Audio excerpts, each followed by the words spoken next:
Getting a couple people in here. One so far. Welcome. As you probably saw in the title there, we're getting ready to yank the transmission out of here.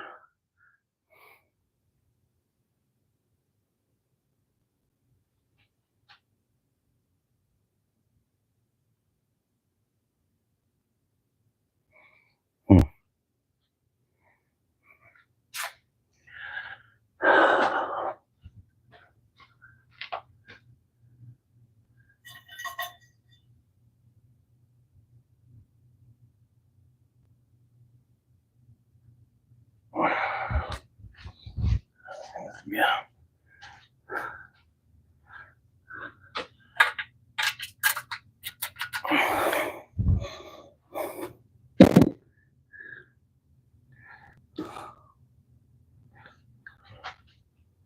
No, it's not this.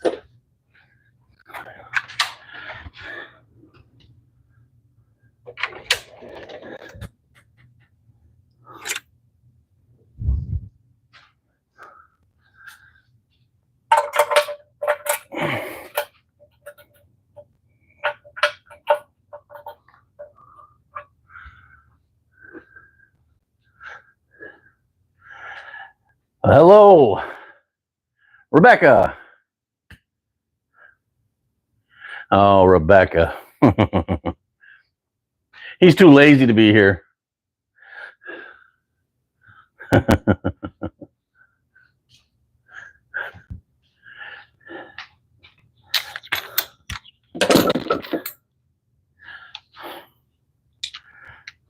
Five sixteenths. Where's that 5/16?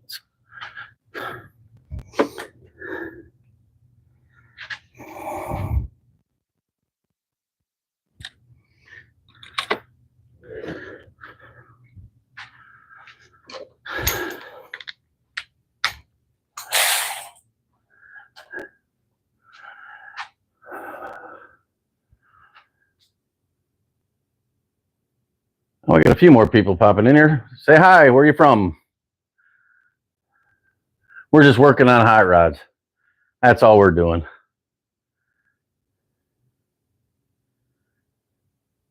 Let's see who stopped in to check it out. Feel free to comment down below. Say hi. Where are you from?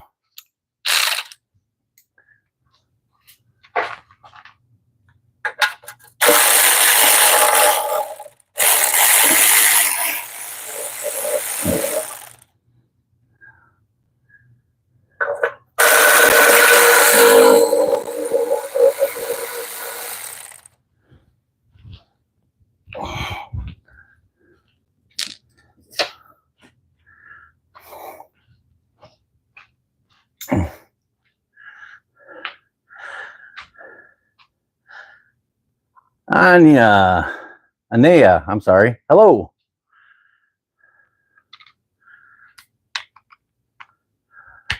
Oh, we got a few people in here, so let me introduce myself. I'm Corey.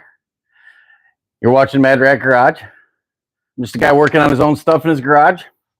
This is my 1964 Chevy C10 I built a few years back, and we've got a major oil leak. Think it's a rear main seal. We're going to pull the tranny and see why.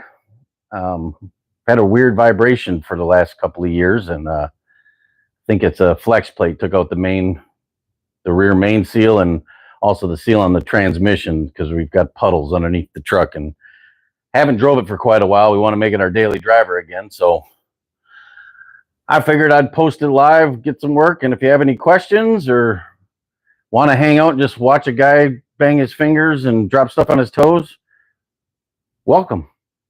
Feel free to comment down below and introduce yourselves, and if you have any questions, I'll be popping back and forth and I'll answer them. Thanks for stopping in and checking it out.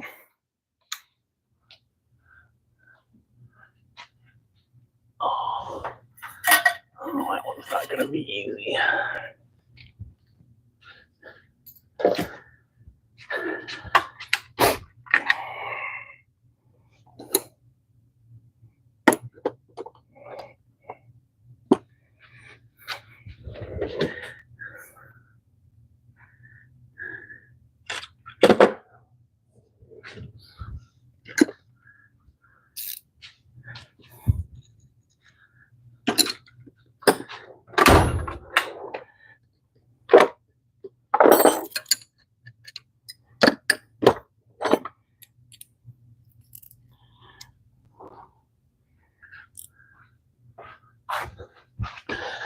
Oh, we're gonna put the bump pad on. I can tell right now.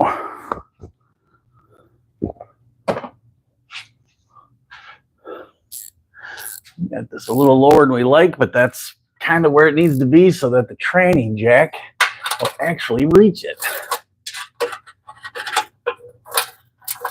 So what I'm doing right now is I'm just taking the torque converter shield off. If it's your first time here, we went live last night or yesterday afternoon, and got a lot of the stuff already loosened up and ready to go. All that's left is pull this shield, pull converter bolts, and should just be the bell housing bolts, and we can have her out. Gem Bem, what am I fixing? Hopefully fixing a vibration and a bad oil leak that the vibration caused, pulling the transmission out. Checking the flex plate to see if it's bent or if it's maybe the wrong one. And then we're going to be replacing seals on the rear main seal on the back of the motor and a main seal on the front pump of the transmission. But today we're just going to get the transmission the rest of the way out and do some inspecting and see what the problem actually is. Thanks for stopping in.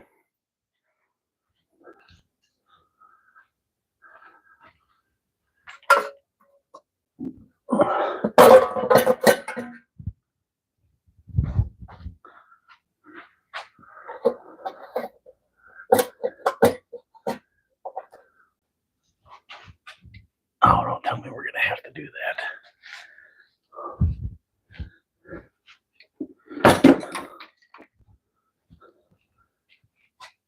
I was hoping to avoid that.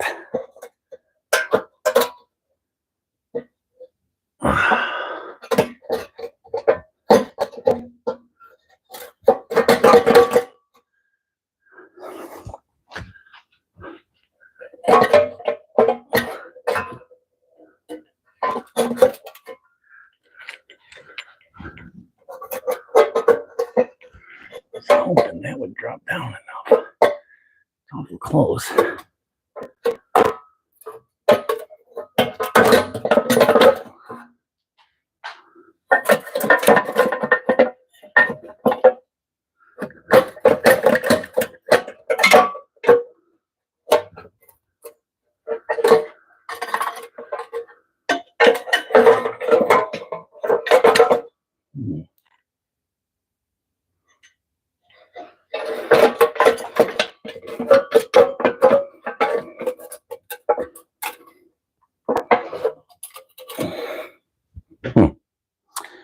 I might have to pull that exhaust manifold off.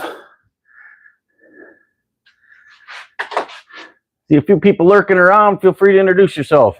Welcome.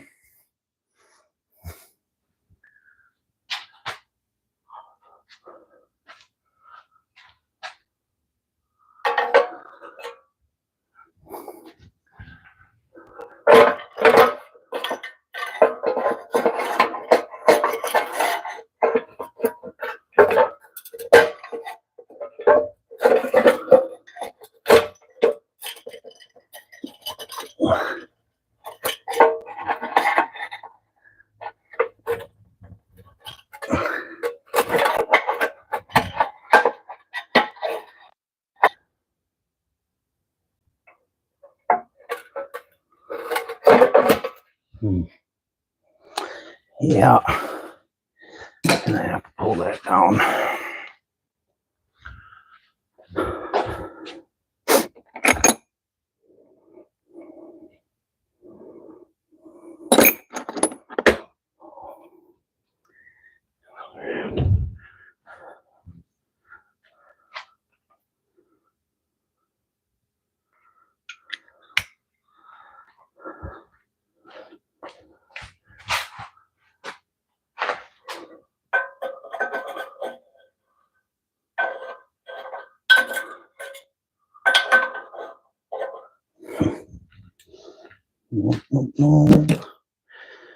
Nope.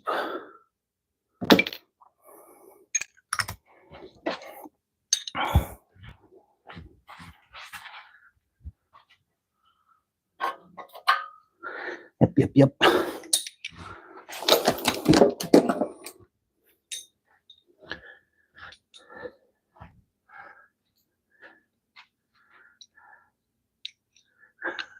Yeah. Jim M said I used to do that crap on the ground. Yeah, me too. Absolutely. Several years ago, I built this whole truck in a parking lot outside my shop that I had in Indiana. And we lost a few people. Yeah, I built this in the parking lot outside my shop in Indiana originally.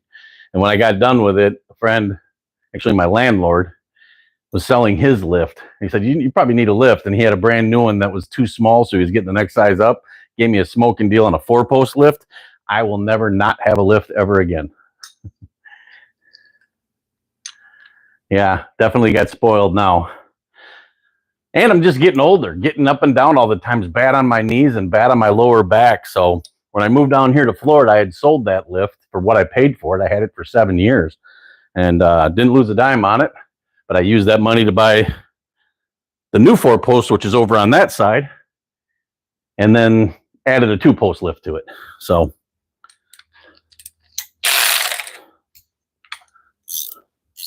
back when they were on sale, and actually much cheaper than they are now, everything's gone up in price.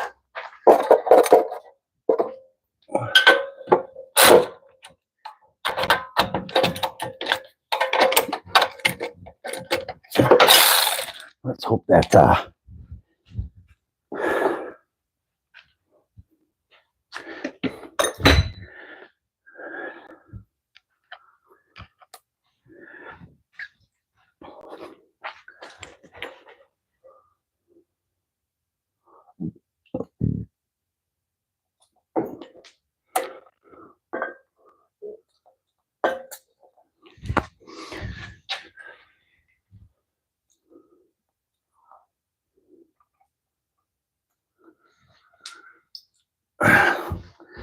let's hope I can just get it out with the one down pipe.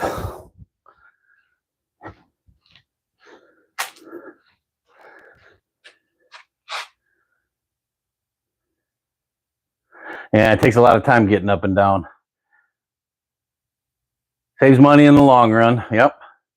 Also said getting off here, keep up the good hard work. Appreciate it, Jim Ben. Feel free to stop back in. I'm sure this isn't going to take 5 minutes.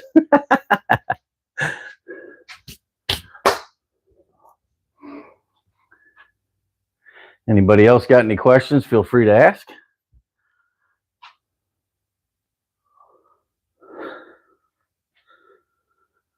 I'm just in the process right now of taking the shield off the torque converter, and I thought I was smart back in the day. I put V-band clamps so that I could get the exhaust off easier. But the down pipes that the V-band clamps on, those are the ones actually holding me up at the moment. So I'm thinking I'm just letting it soak, a little penetrating oil soak on them threads so I don't bust off any bolts in my collector coming off the header to that down pipe. Let me I can show you guys. Wipe my hand off here a little bit. Take you over since I'm waiting. Yeah, the 5-minute jobs. That's right. They never take 5. Especially when it's a collaboration of a bunch of different parts that were never meant to be in this truck. You try to tuck and make everything nice and close and all of that. And let me turn you around here and I'll show you what I'm working with.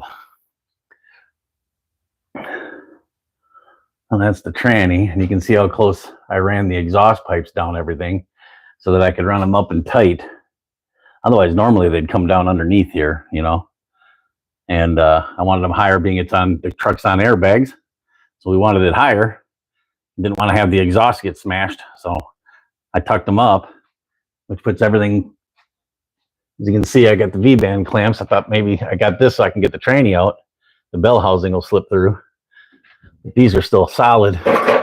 and that shield is pinned between the two. I'm going to take the one off on this side away from the starter, which should be easier to get to. Just soaking the bolts at the moment, so they've been in there for 10 years. Hopefully they'll come out. As soon as that's out, then 3 bolts on the torque converter.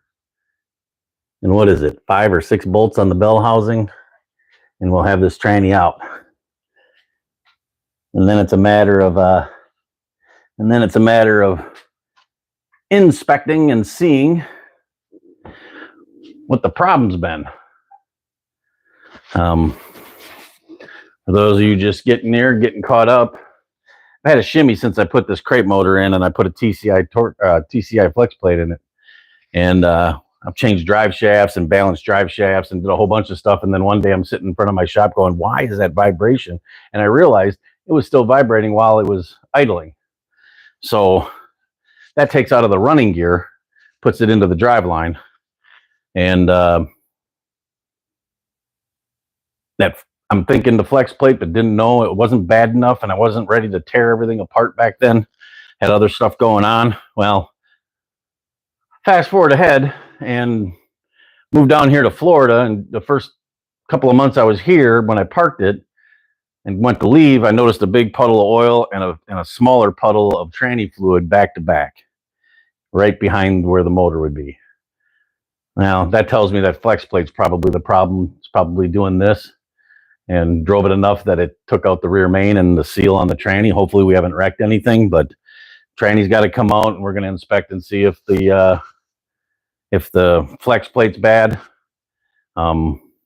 If it wasn't mounted correct before I pull the tranny, before I pull the torque converter, make sure that snout looks like it's seated. Maybe the torque converter wasn't completely centered. I don't know. We're going to find out, though. That's what's going on today, and I just figured I'm in the shop working on a Sunday. Maybe somebody wants to hang around and watch a guy bang his toes and pinch his fingers and cuss and holler and swear and while he's working on a hot rod in the shop. That's what we do, you know. Piss and moan and complain about the loves of our lives, our hot rods.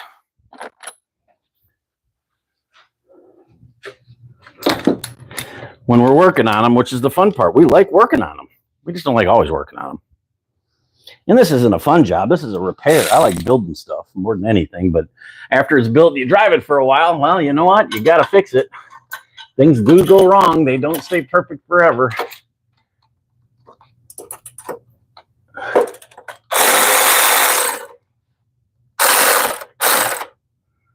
Well, I'll just get that free a little bit.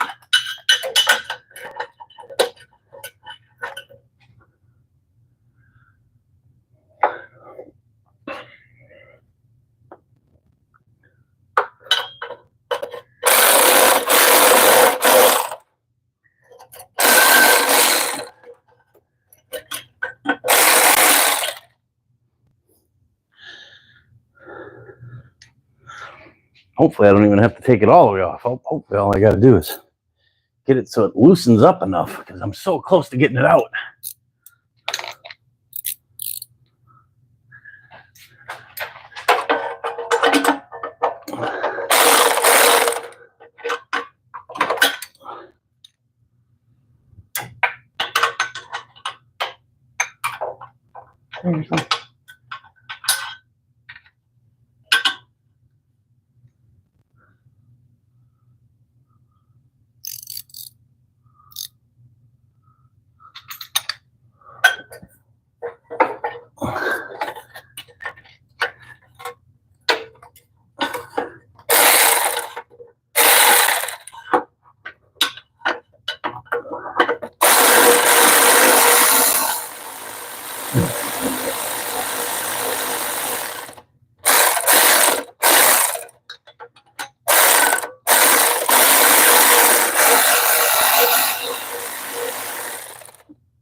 Anybody else over here yet? Anybody? I got a couple people lingering around. Just a guy working on old hot rods. Trying to get everything out of the way so I can get this transmission dropped.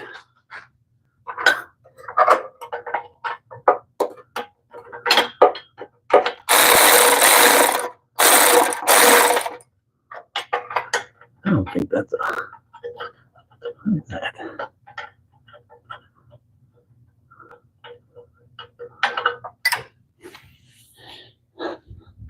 That's not the same size bolt. So what is it?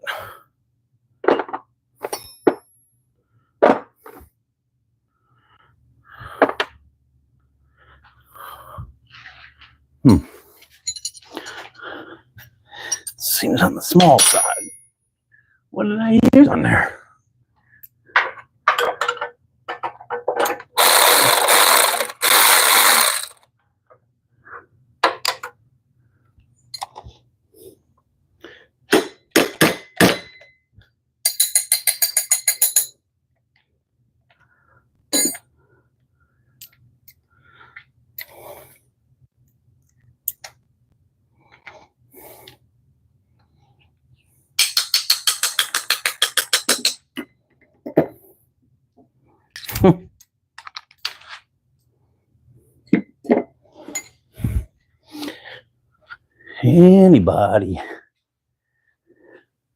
Anybody hanging out? If you're hanging out, say hi. You have any questions, feel free to comment down below and ask. Just hanging out, trying to pull a transmission out. I got an exhaust pipe in the way. Rusty.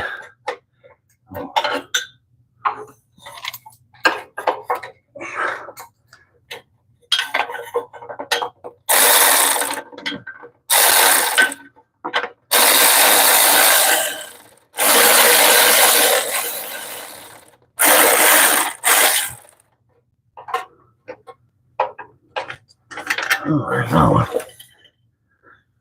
Well, that's because that's what we did. Use what you got, right? I was wondering why that bolt didn't feel like there was a nut on the backside.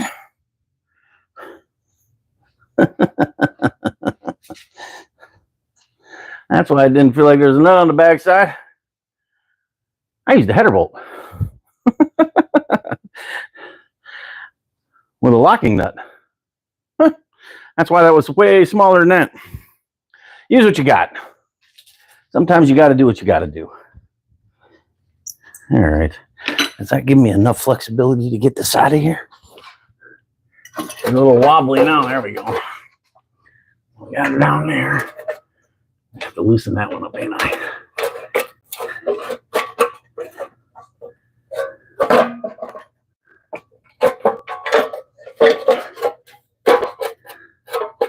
Hanging on the starter.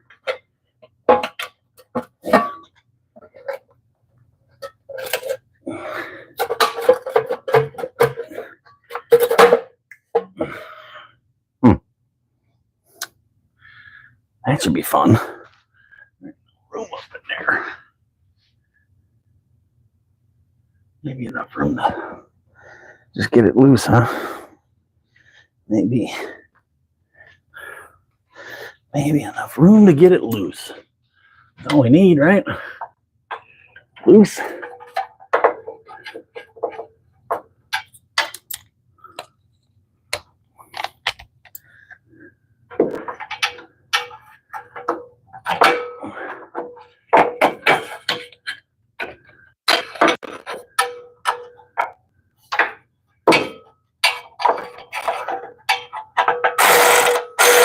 This is where some wobble sockets would definitely come in handy.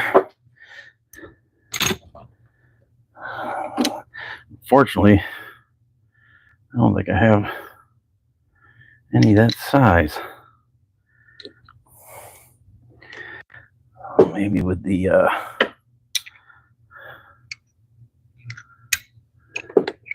try it with that. Make it happen with that. All right, we'll try that.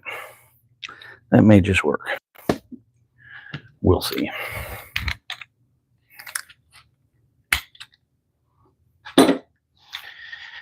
Just a guy over here. We're talking to myself. Don't mind me. Got a couple of you hanging out. All right. Feel free to say hi down below. Comment. Unless you're watching it on a TV. You know, I guess people do watch it on the TV. I do on occasion.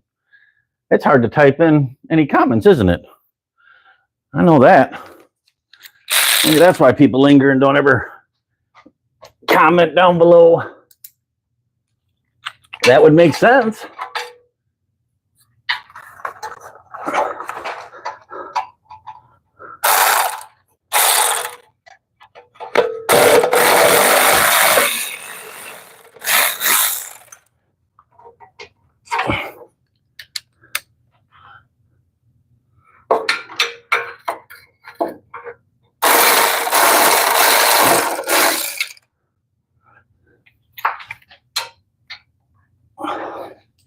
Now I need that extra extension.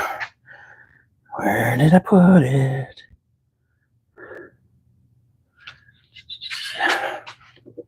Over there.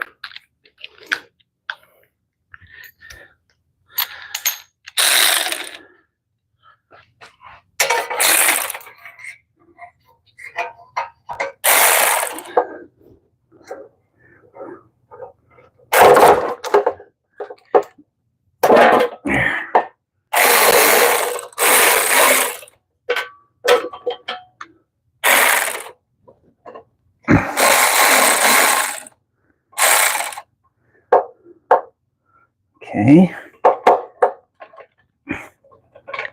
Come on. Wow. You know, it never goes the way you plan. Why would it? Everybody'd be doing it if it was easy. Checking to see if anybody's here. Hi. Comment down below if you can. Say hi. Let me know where you're from. Just a guy working on an old hot rod.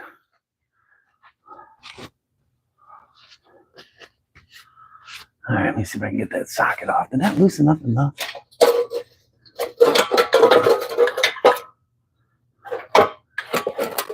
That might have been enough. There we go. Nice. All that just to get that out. Those of you who don't know, that goes between the motor and the tranny and covers up your torque converter. And there's not as much oil in there as I thought there'd be. Being that the rear main right here would be leaking, but it's also very oily here, which the rear main would be leaking down there. So definitely got something going on there. Although I built this truck and finished it in 2014 and took it on plenty of trips, 2015, 2016, 17, drove it quite a bit. It's only got 14,000 miles on that crate motor and transmission. So there's no reason for that leak, that oil leak, other than that TCI flex plate that I put in. They either sent me the wrong one. When I ordered the motor, I said I needed a flex plate. They recommended. I said, that's the one it needs. They said yes, and that's what I put in. I never even thought twice about it. But it's possible that it's an externally regulated, or externally balanced flex plate, where this motor is internally balanced, and you don't need that. So we will find out soon enough. I just know that there's been a shimmy in there, and Carl Hall's back. Making progress. Yes, we are, Carl. Just got started here not too long ago and taking way longer than it should, but we're making progress. So just got the torque converter cover off, the shield, and we're gonna I'm going to do a little inspecting before I'll take you over there. Do a little inspecting before I go ahead and start pulling torque converter bolts. But grab a light here.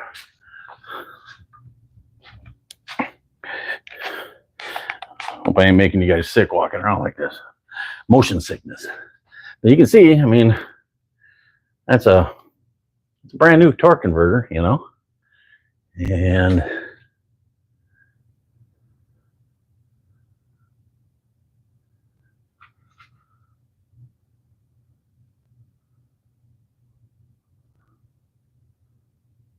I'm having you look at the pan.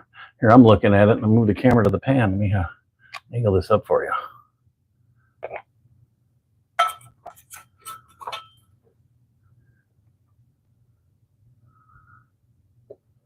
Well, that really doesn't look wet.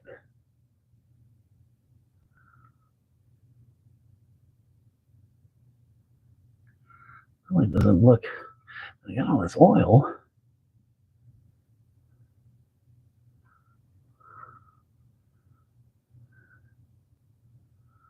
Oh.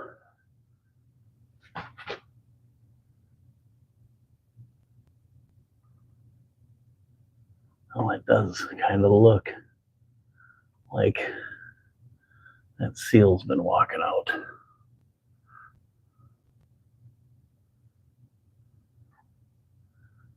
Where would my tranny leak be coming from? Back at the converter's completely dry. It wouldn't be the pump.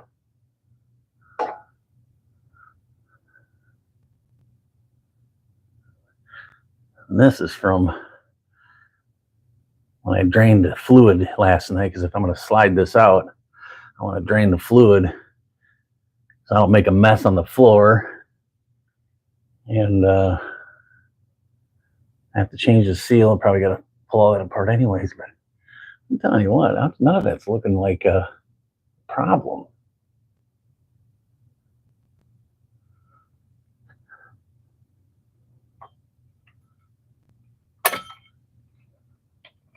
Let's look over here.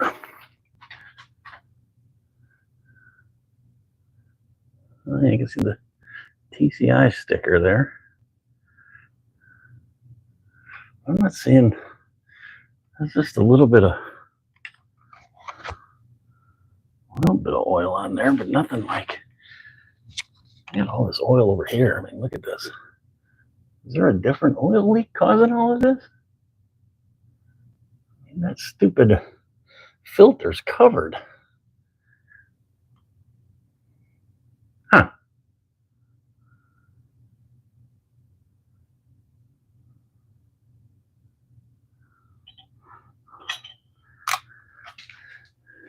What would you guys do?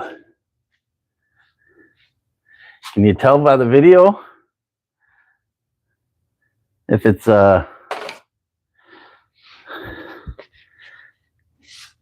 leaking that bad? I'm a little, I thought for sure I'd open that up back there and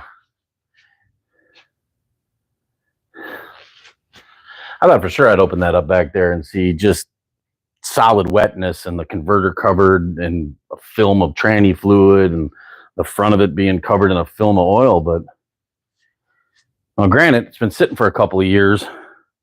And all I do is I've moved it from the front to the back and whatever, like once a year, which isn't very far.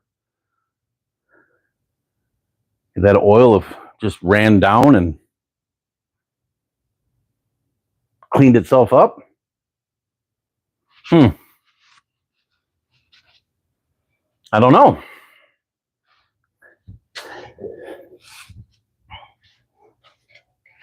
I mean, if that rear main was leaking,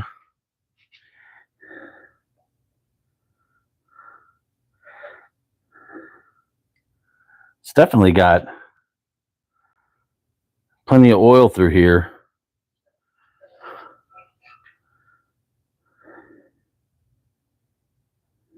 Think it dried out? I would have just thought I would have saw a bigger puddle in here and tranny fluid mixed with it.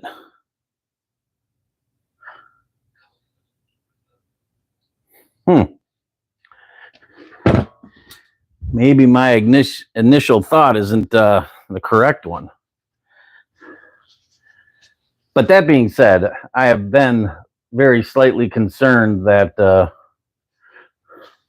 that flex plate's the wrong one. So I guess I pull this out anyways. I'm this far. I'm ready to pull it. So, and make sure that flex plate wasn't bent, or maybe the converter and the flex plate don't match up in center good enough. But I guess I'll know more once I pull it all apart. I'll be able to look in there and see. So that's what we're doing. Hot rodding, right? Hot rodding.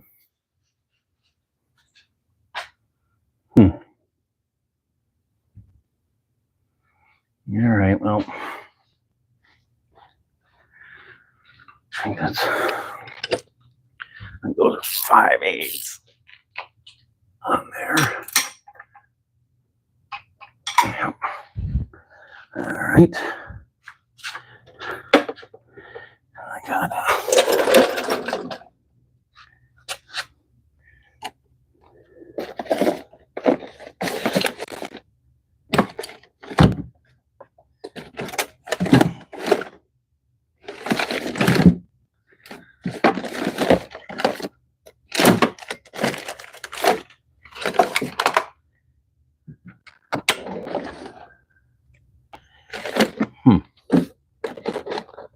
I have a flywheel holder somewhere.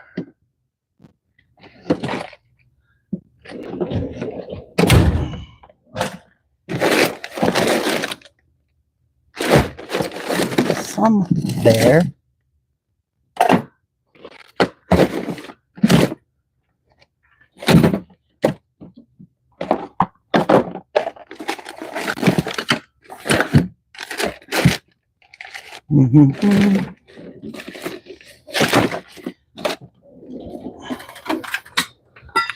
That's what we do. We spend more time looking for a tool that we thought we knew where it was than we do actually working on anything.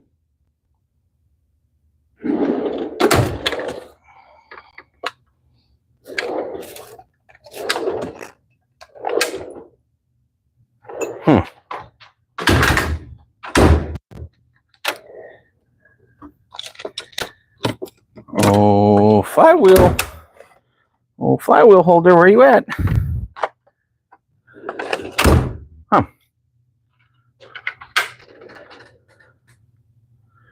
Nowhere's to be found. Have to do the old pry bar and lock it thing. I got one of you hanging out still. Must be, is that you, Carl, hanging out?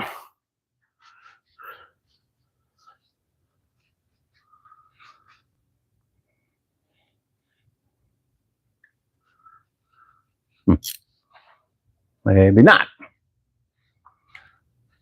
Glad somebody's hanging out. Thanks for hanging out. Helps the algorithm.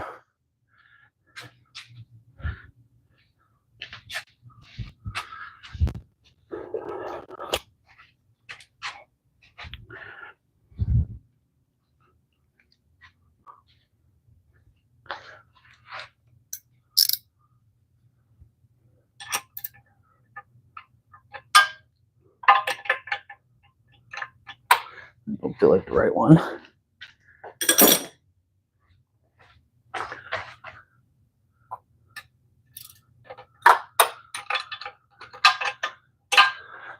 much you want to bet they put metric crap in here? I mean, I put it in. How much you want to bet it had to be a metric?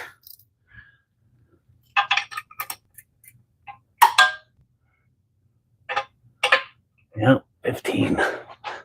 All right, we're gonna have to brace that up with a pry bar. Should have been.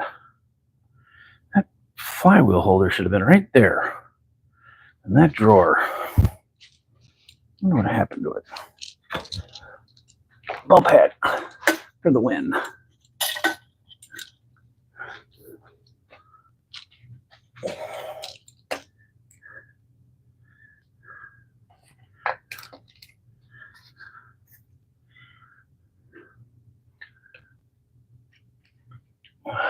Get the bigger one. I can reach it over that.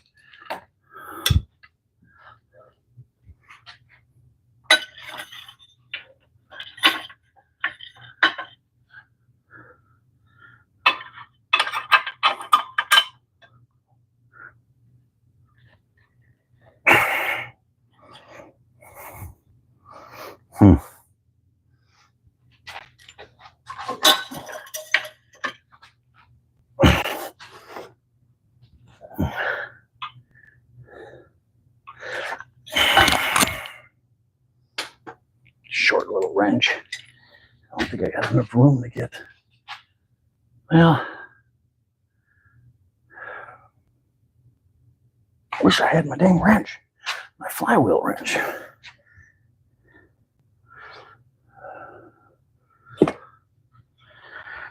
Oh, it's probably in one of them toolboxes over there that I can't get to right now because it's too cloudy out. I was going to move the Nomad out because that's what I do, move stuff out of here so I can work. And I got me on, it is Carl, okay. Got me on a large TV screen, so it takes me a minute to get back to you. That's fine. I appreciate it. Glad you're hanging out. What's it look like on the big screen TV? Nobody wants to see this mug all huge. That's for sure. What was I talking about? Oh, that it's always the case. You spend more time looking for tools than you do working on stuff. And I was going to move. I always have to move something out of here. I'm going to move the Nomad out. So when I got the tranny down, I had a place to look at it and do all this kind of stuff. But it was kind of clouding up out there, and you get these spontaneous rains. And I've mentioned before in other videos, the rain down here in Florida and the dew down here in Florida has a slight trace of salt in it. So I don't need salt water on the Nomad. So I left it in, but now it's blocking all my other toolboxes that thing might be in. But let me look over here. I might have one over here. I know I had one for sure. I might have two.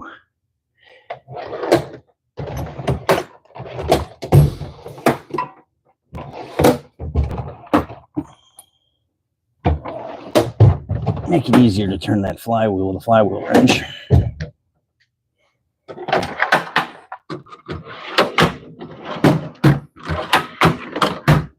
I know the last time I used it was on my ugly buddy's Chevelle when we put the tranny in his. That was probably 3.5 years ago. So it might have got misplaced since then, but usually I just keep it in that bottom drawer. Maybe in that drawer.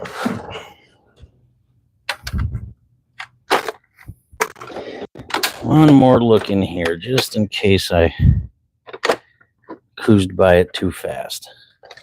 A couple little cubbies. No. No good. All right, then, well, we're just going to go ahead. That's a 15. I'm just going to go ahead and keep moving that until I get each bolt right there, which will give me some movement. Ooh, if I go right there with that one, then maybe I can get the socket out of the breaker bar.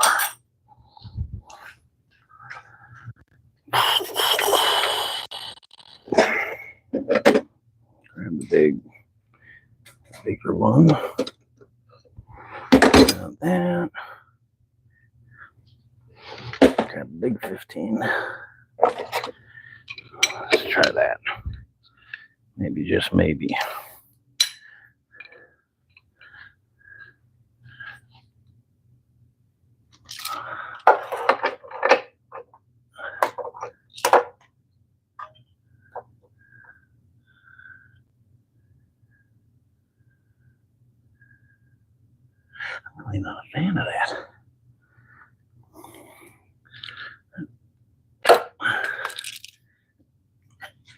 that fuel filter isn't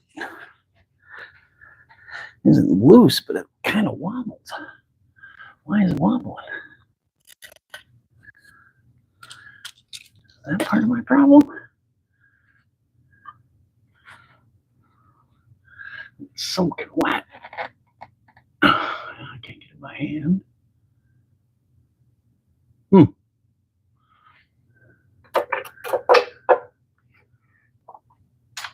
Let's see if this will be enough torque to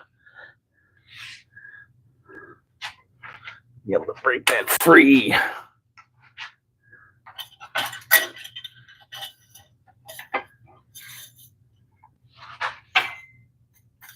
There it goes.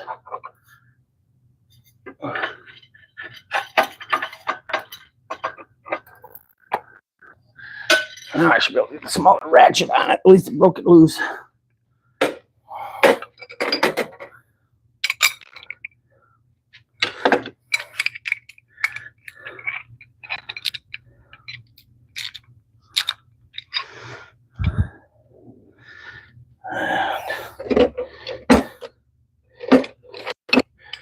Oh, it's a double shorty extension into one big extension trick.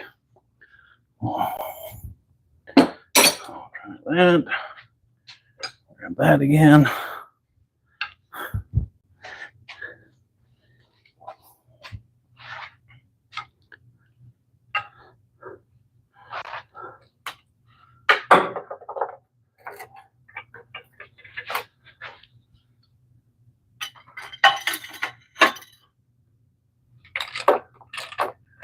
Oh, there we go. Got a brake that I'm sure I had Loctite on them, so.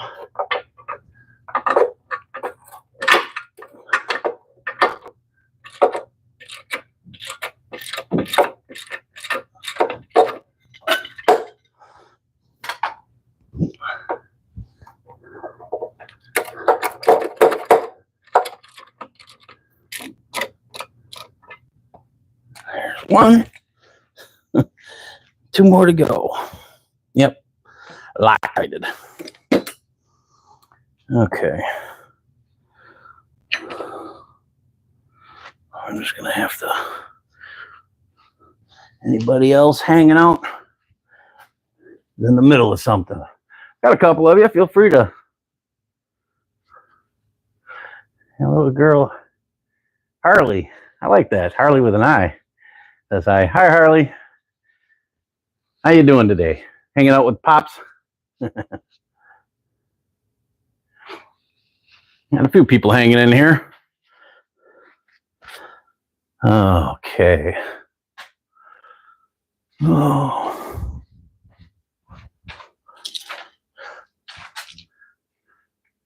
Even when you have the right tool for the job, if you can't find it, it's just like everybody else not having the right tool for the job. Oh, I tell you. Oh, I'm gonna have to walk that around one tooth at a time. Can't believe I have to do it.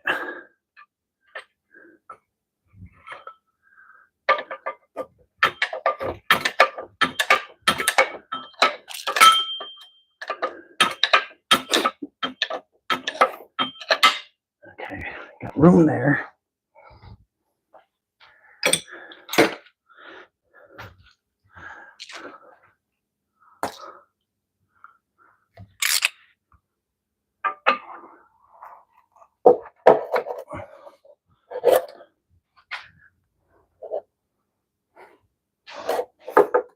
You gonna hang there or are you gonna fall on me? You're probably gonna fall.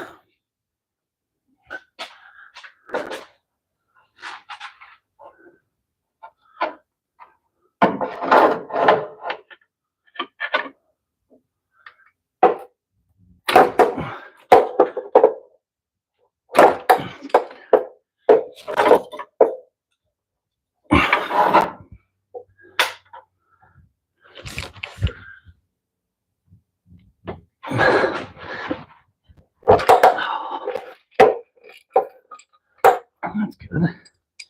Like that. I am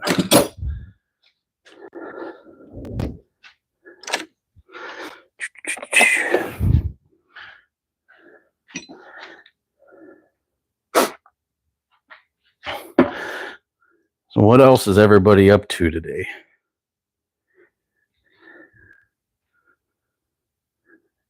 And where are you guys all from? Are you in the cold climate? Are you in the warm climate?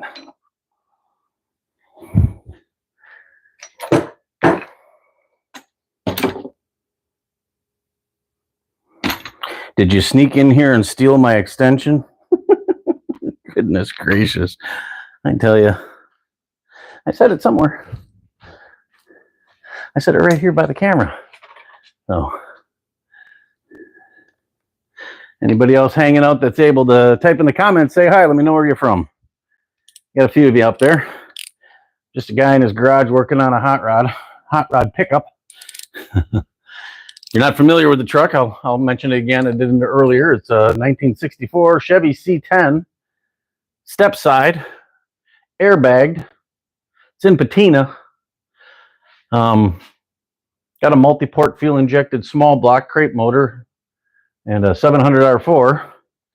And we're dealing with trying to figure out where the oil leak's coming from. It's not where I thought it was, so, but I'm almost positive we've got a bad flex plate, or it wasn't seated in here properly, which would have been my fault, but something's throwing the balance out. I can't see up in there to see if that's the case or not. So we'll have to do it off the truck and see what happens from there.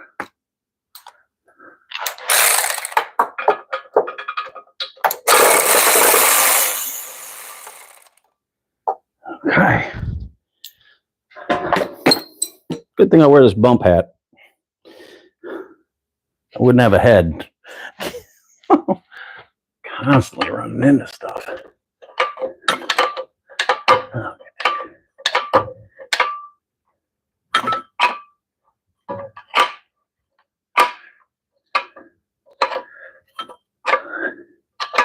I hate doing it this way, working it 3 teeth at a time off the snout of the starter. Not the best way to do this. But what do you do when you got no other option? You do what you do with what you got.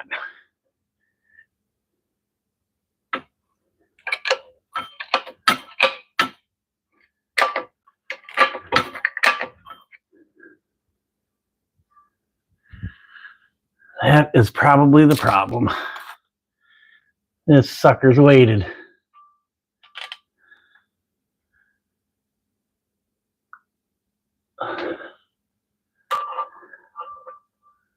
It gave me the wrong dang flex plate. I'd almost bet on it.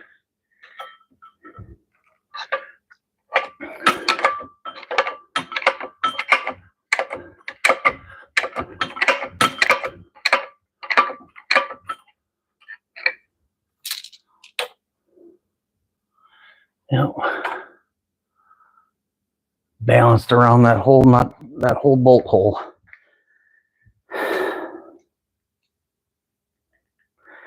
Dealing with that crap for that long because of that. It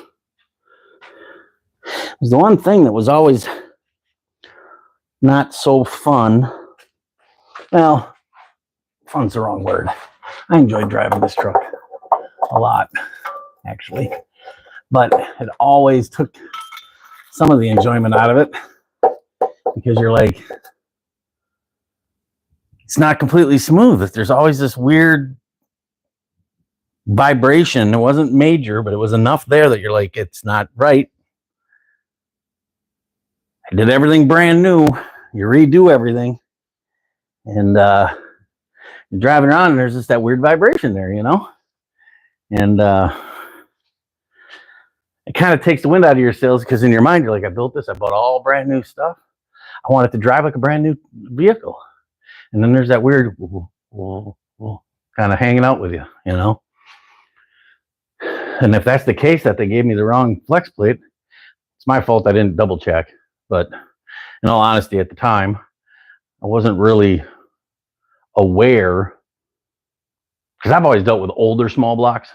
And this is a newer one-piece rear main, which is 86 and up, I think, blocks. We always had balanced flex plates. Because I don't think that first gen small blocks were internally balanced. They were externally balanced through the flex plate. I could be wrong on that. I am no expert on any of this. I know enough to be dangerous and enough to have fun and be able to fix my own stuff and figure it out as I go. But that was, I have to get a new flex plate. That sucks, but we'll do it. And if that fixes my problem, yeehaw! But hopefully,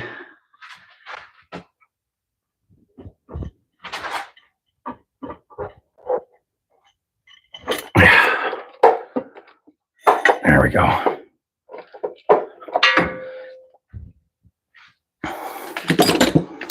Well, the blue Loctite did its job. Definitely held them in there good.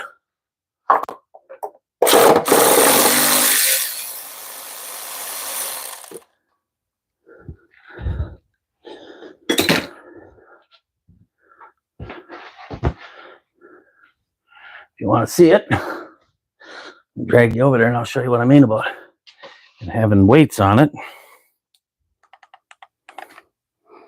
Turn you around.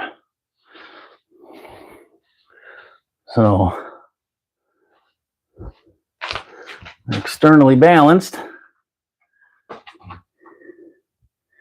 And you see that thing, that big piece that goes around that bolt hole? It's not on any of the other bolt holes. So that's the weight for balancing it.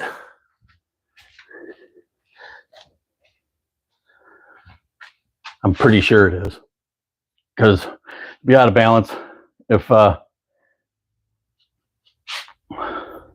be out of balance if it was only on one side, wouldn't it? And none of the other bolt holes had it. So, and this is a one-piece rear main, which is the newer style that I've been told. I should double check this, but I've been told if you got a one-piece rear main, that's the newer style small block, and they're internally balanced from the factory. So the crank is internally balanced, which means you run a non-balanced flex plate, which doesn't make sense to me. Because if the motor's balanced and you've balanced the flex plate that it's now true, how do they counteract each other? One's balanced, the other one's balanced. See, that's where I get in trouble. I overthink all this stuff. So, all right, now we got to figure out how to get up in. Should be tight up in there. Tranny bolts. Should be able to come down a ways with this. Get access.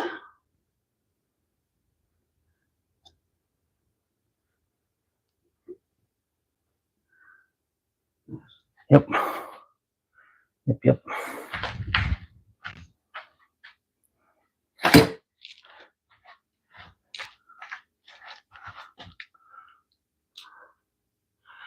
One, two, three. That should be 6.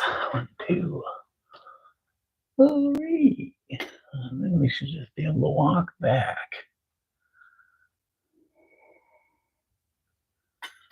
Yeah.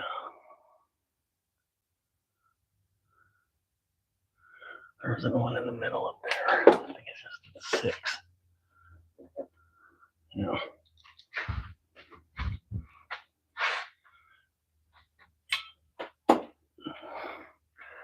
Swivel head. 9/16.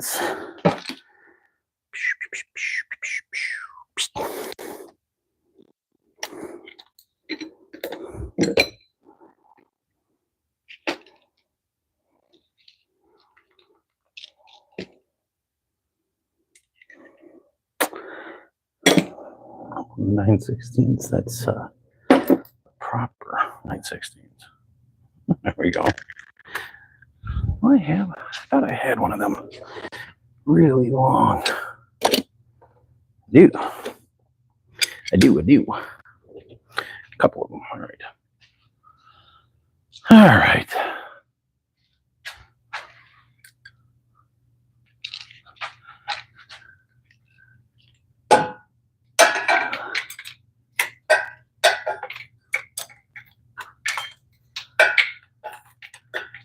That'll work there.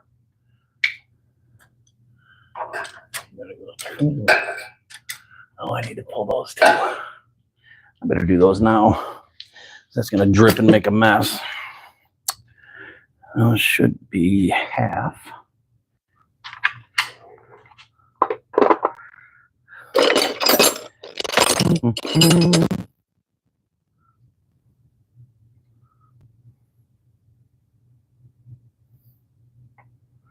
Pretty sure they're half.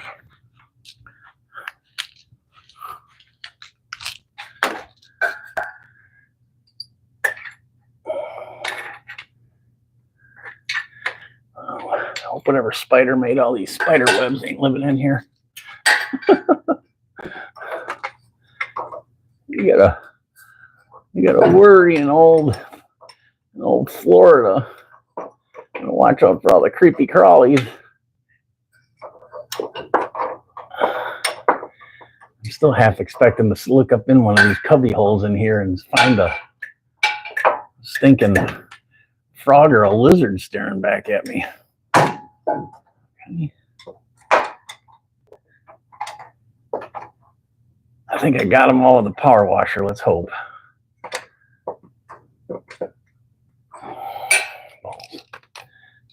Who put these in?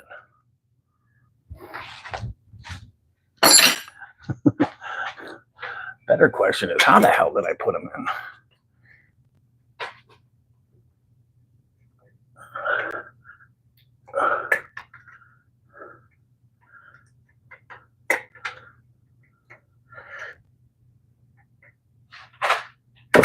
Oh, there we go. That's just a little bit of skin off the knuckle. Gotta love that. And they let go and you punch a piece of sharp metal. Good times.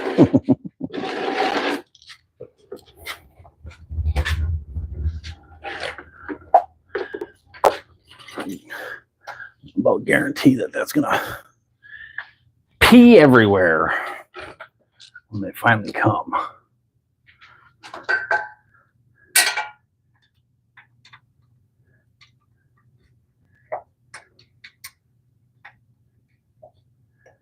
So Carl, if you're still hanging with me out there, where are you from?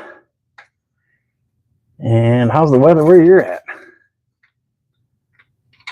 We'll do the, you just stopped by the shop small talk.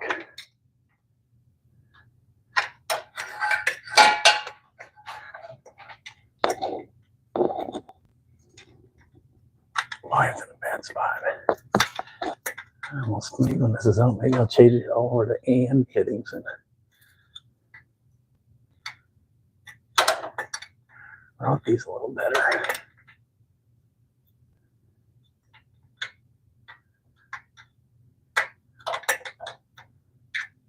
Anybody else out there? I can't see the screen from here. I'll be over there in a second, but feel free to say hi. Tell me where you're from. Ask any questions you feel like asking. We're just working on hot rods today, pulling a tranny out of this old Chevy truck. It's my 4th ever live, so I'm not really sure what I'm doing. I'm just talking to thin air. I guess it's okay. I've been known to talk to myself when working on stuff when I wasn't doing any video taping. How is this any different? Other than I just got to make sure I don't get too weird with my voluntary Tourette's.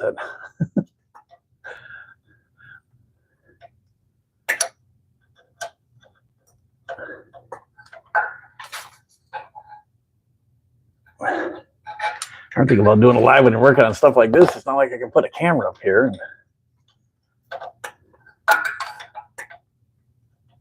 show you what I'm working on until after I'm done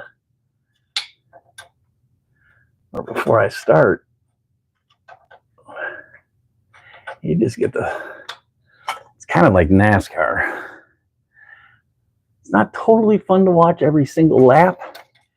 You do hope there's something exciting that happens. So you just kind of hang around and maybe I drop something on my head or, oh, lucky. When I drained all the stuff out of the pan, the lines drained too. Very nice. I don't have to worry about that. Better safe than sorry. But about time to empty that puppy. Good thing I got a neighbor with a big tank that he lets me dump it in there for a couple bucks. Hey, watch your head.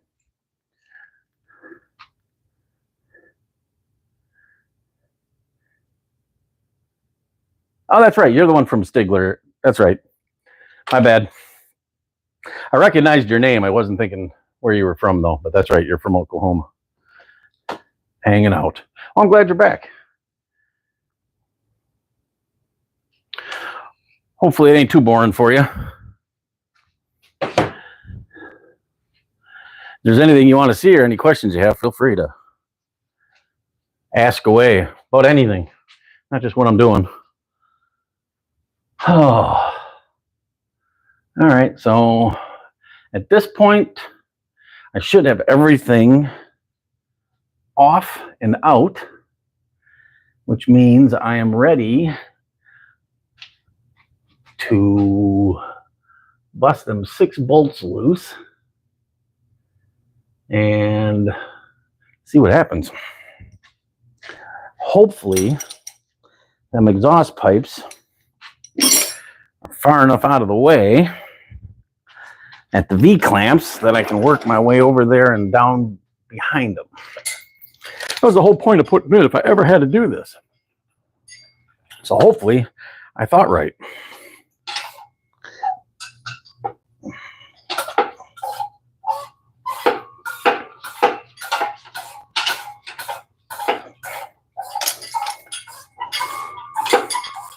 Sure glad I bought this thing. I got a smoking deal on it on Amazon a couple, 3 years ago. I knew I might use it twice in my life, and I've used it once on my buddies. But for the price, I couldn't go wrong. These things are normally like 180 bucks, and I think they had some crazy sale where it was like $65. And I use it for gas tanks and stuff too, like when I have to pull a tank out or whatnot. I suppose you could use it if you needed to support a rear end. You know, these, I got 2 of these, put them on either side and do rear ends and stuff with it. I think I want to go this way. I don't think there's enough room that way. Not enough room that way either. Oh, that might work better. I might cradle it better. Oh, I gotta go like this, so.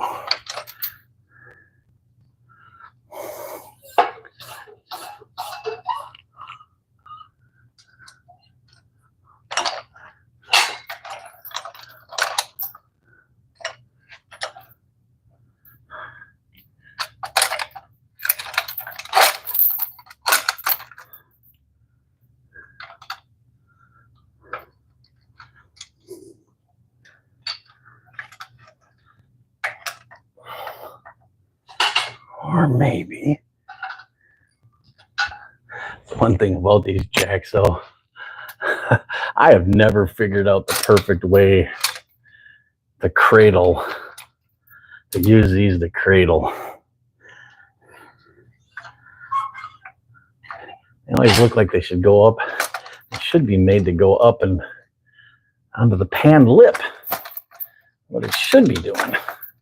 They don't make them wide enough to do that in either direction. I can't go. Oh, maybe. Those run on that side.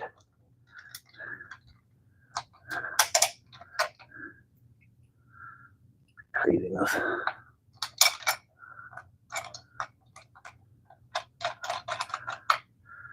This one might, yeah, might actually work that way.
You on the nut.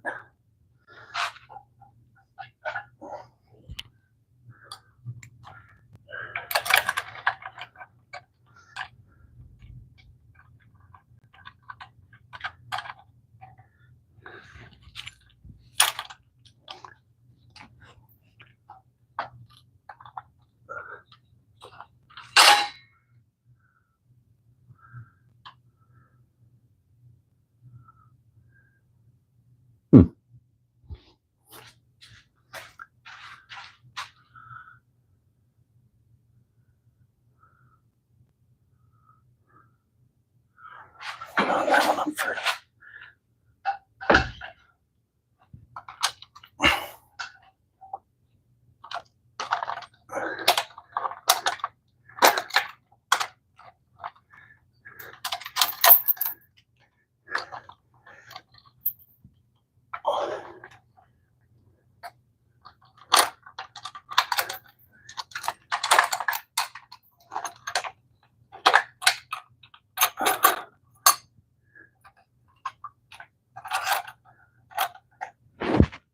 Okay. It's a silly design, but there we go. Oh, for touching. Right? Yep. Okay. All right. You got anybody else hanging out asking questions? Carl said, my little brother used to stab a transmission from laying on his back on the ground back in the 80s. Funny story on that. My first real hot rod, I had a 69 Chevelle that I put a big block in. And it was the middle of winter, no heat in the garage. And I kept trying to jack it up with a floor jack, the tranny, to get it up in there. And couldn't do it. Had the car up on floor jacks and the whole thing, and just could not find that sweet spot. Was always rolling off one side or the other. Didn't have the proper. And this was in the early 90s.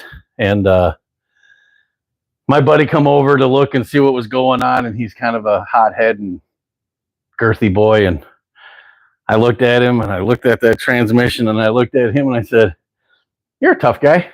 You think you can bench press that?" He's like, "Yeah, no problem." I said, "Good, put it on your chest and slide underneath that car and bench press that puppy in there, and I'll start the bolts." Third try, he got her. I got one bolt in, and I'm just like, I can't believe it. Pressed it in there, hold it there with his hands while I was fumbling on top trying to get one of the bolts in. I sure couldn't have done it. I mean, back then I was 145 pounds soaking wet. Now I'm just too old. Okay, so that should all be good. That's disconnected. This has got room for that. Should be able to slide back and down and out of that. Out of that. Okie dokie. I think time to pull some bolts.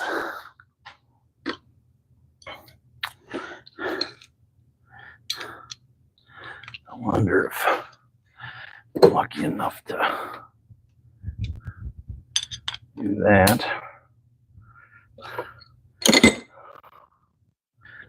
I'll try that.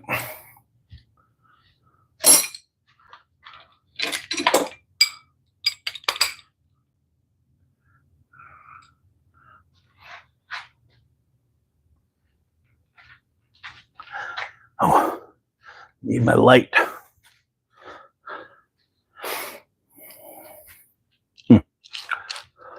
Anybody else feel like conversing in the comments? Feel free. I'm checking comments on occasion while I'm working on this hot rod. We're just getting ready to pop the last 6 bolts out of the bell housing. And should be, keyword is should, be ready to come out.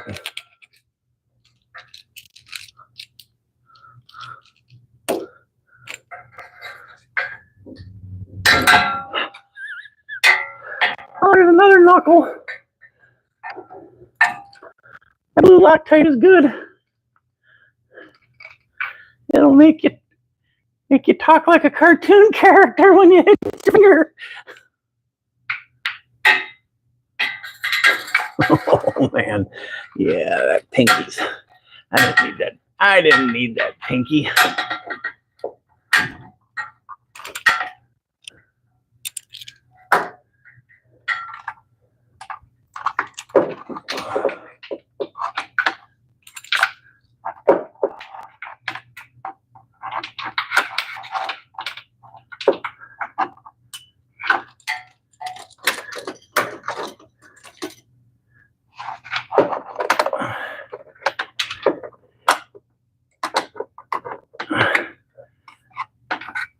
You don't want to go there. How about here? And there.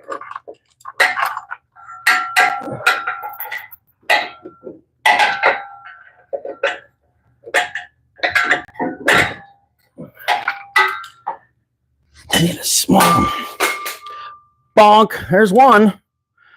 It happened one time. Almost took my head off. Good thing it doesn't weigh nothing. Oh, do I really want to try that? I'll try it with that. Maybe. Maybe.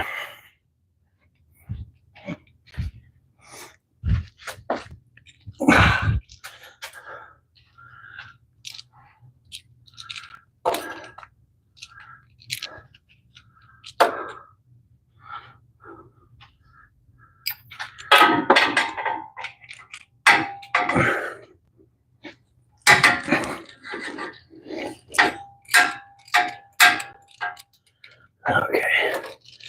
2 broke loose. I think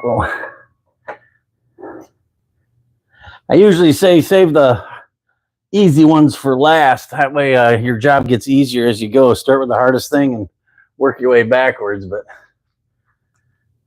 I don't feel like it today. I feel like I need to have this happen. Take out the 4 easiest ones first, and then we'll deal with the ones on top. That wasn't so bad.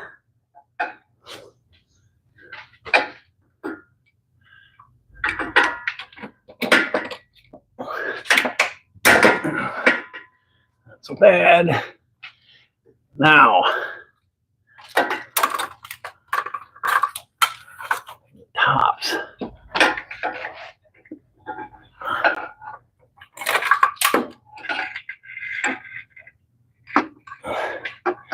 When I put this in, I put the motor and tranny in all at once because I had the whole front clip off the car. A lot easier.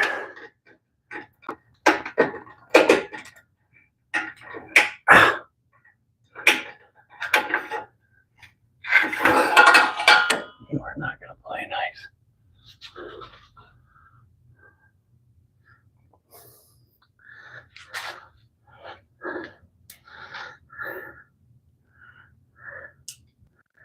Okay, I thought I had at one point, you know what? Doesn't matter what you thought. I don't see it.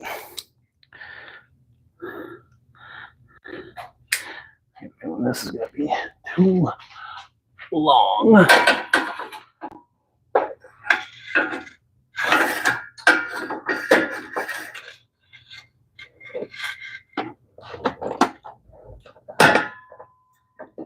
Yeah, too long on the firewall.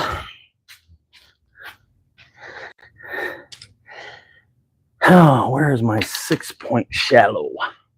Shorty. 6-point short hay.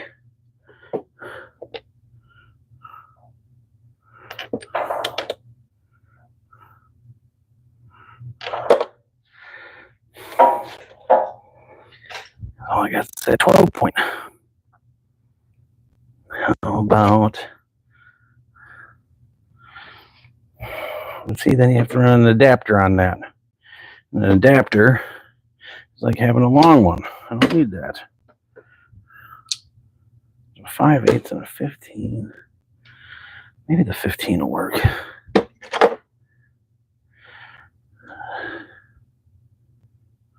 No, because 15 and the 5/8 go together.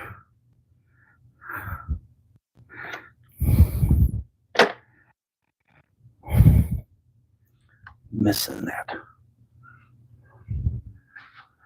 Okay.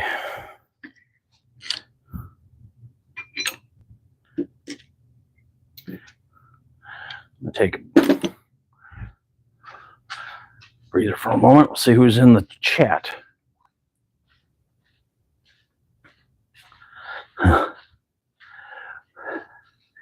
Jimmy James.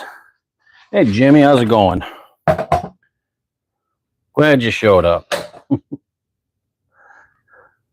Hey, I made it to the live. We just rescued my buddy's daughter's car. But you made it. Idaho in the house.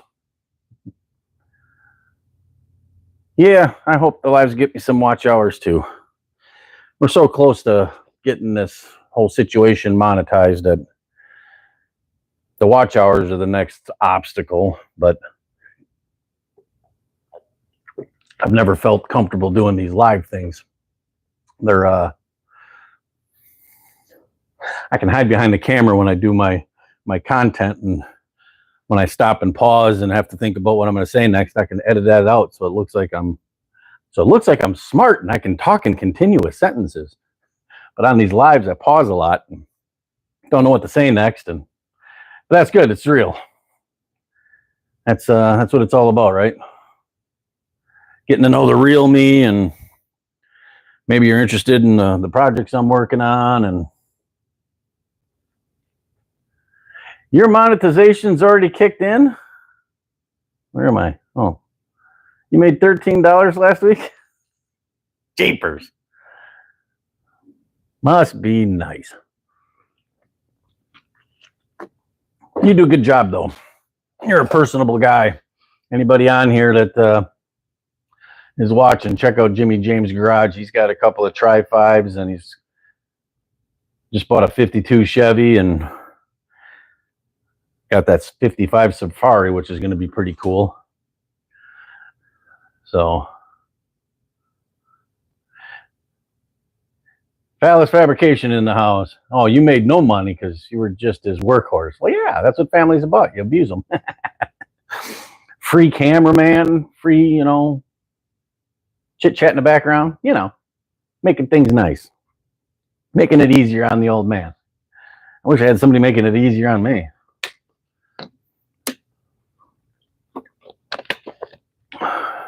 I'm getting, if you just got here, you missed it, but, oh, my son just started watching. My son wants the Safari, Head tire changer in charge. Yes, you are, Phallus. Already got myself bloody. I did good 11 years ago putting blue Loctite on everything. Roy says, and Jimmy James says, who needs a tire machine, right? You have to let me know how that bubble balancer works out that you got. They use them at the drag strip a lot. to quick balance the slicks and stuff like that when like Mickey Thompson's and the guys are there. But I figured, you know, that takes away any violent shake that the tires might be out around with.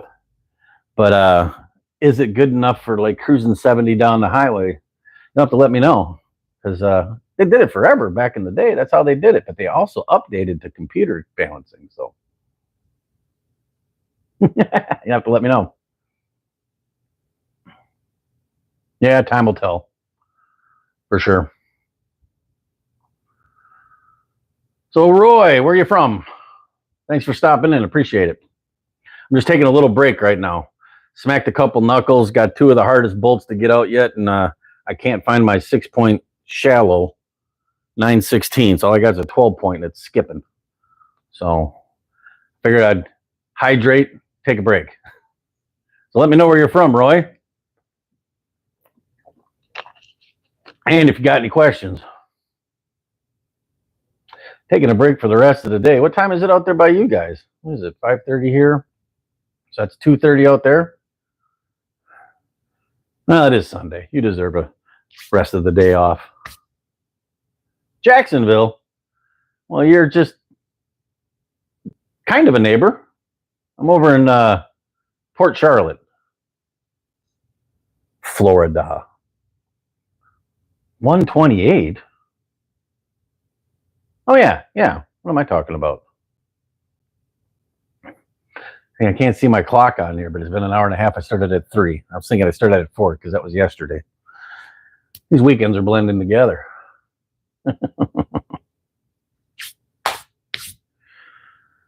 Oh. Been fighting a little bit, though. That's how it goes. That's hot rodding, all right? Working on these on this stuff. Oh. The top 2 bolts on the tranny, and I got the tranny hanging as far as it can. Yeah, you're Pacific North in there, and Jimmy, I know. But I was thinking it was an hour and a half after 4 o'clock, and I started at 3, so that'd make it 4:30 here, 3 hours back, make it 1:30 there. I got you.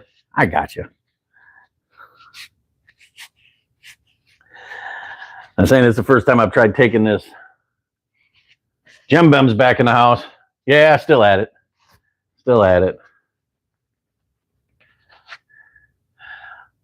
That one there, Roy? Oh, all backwards. Yeah, that's my 56 Chevy Nomad with my replacement real deal steel tailgate. She's kind of a survivor patina rig. Really nice shape. Been in my family for like 49 years.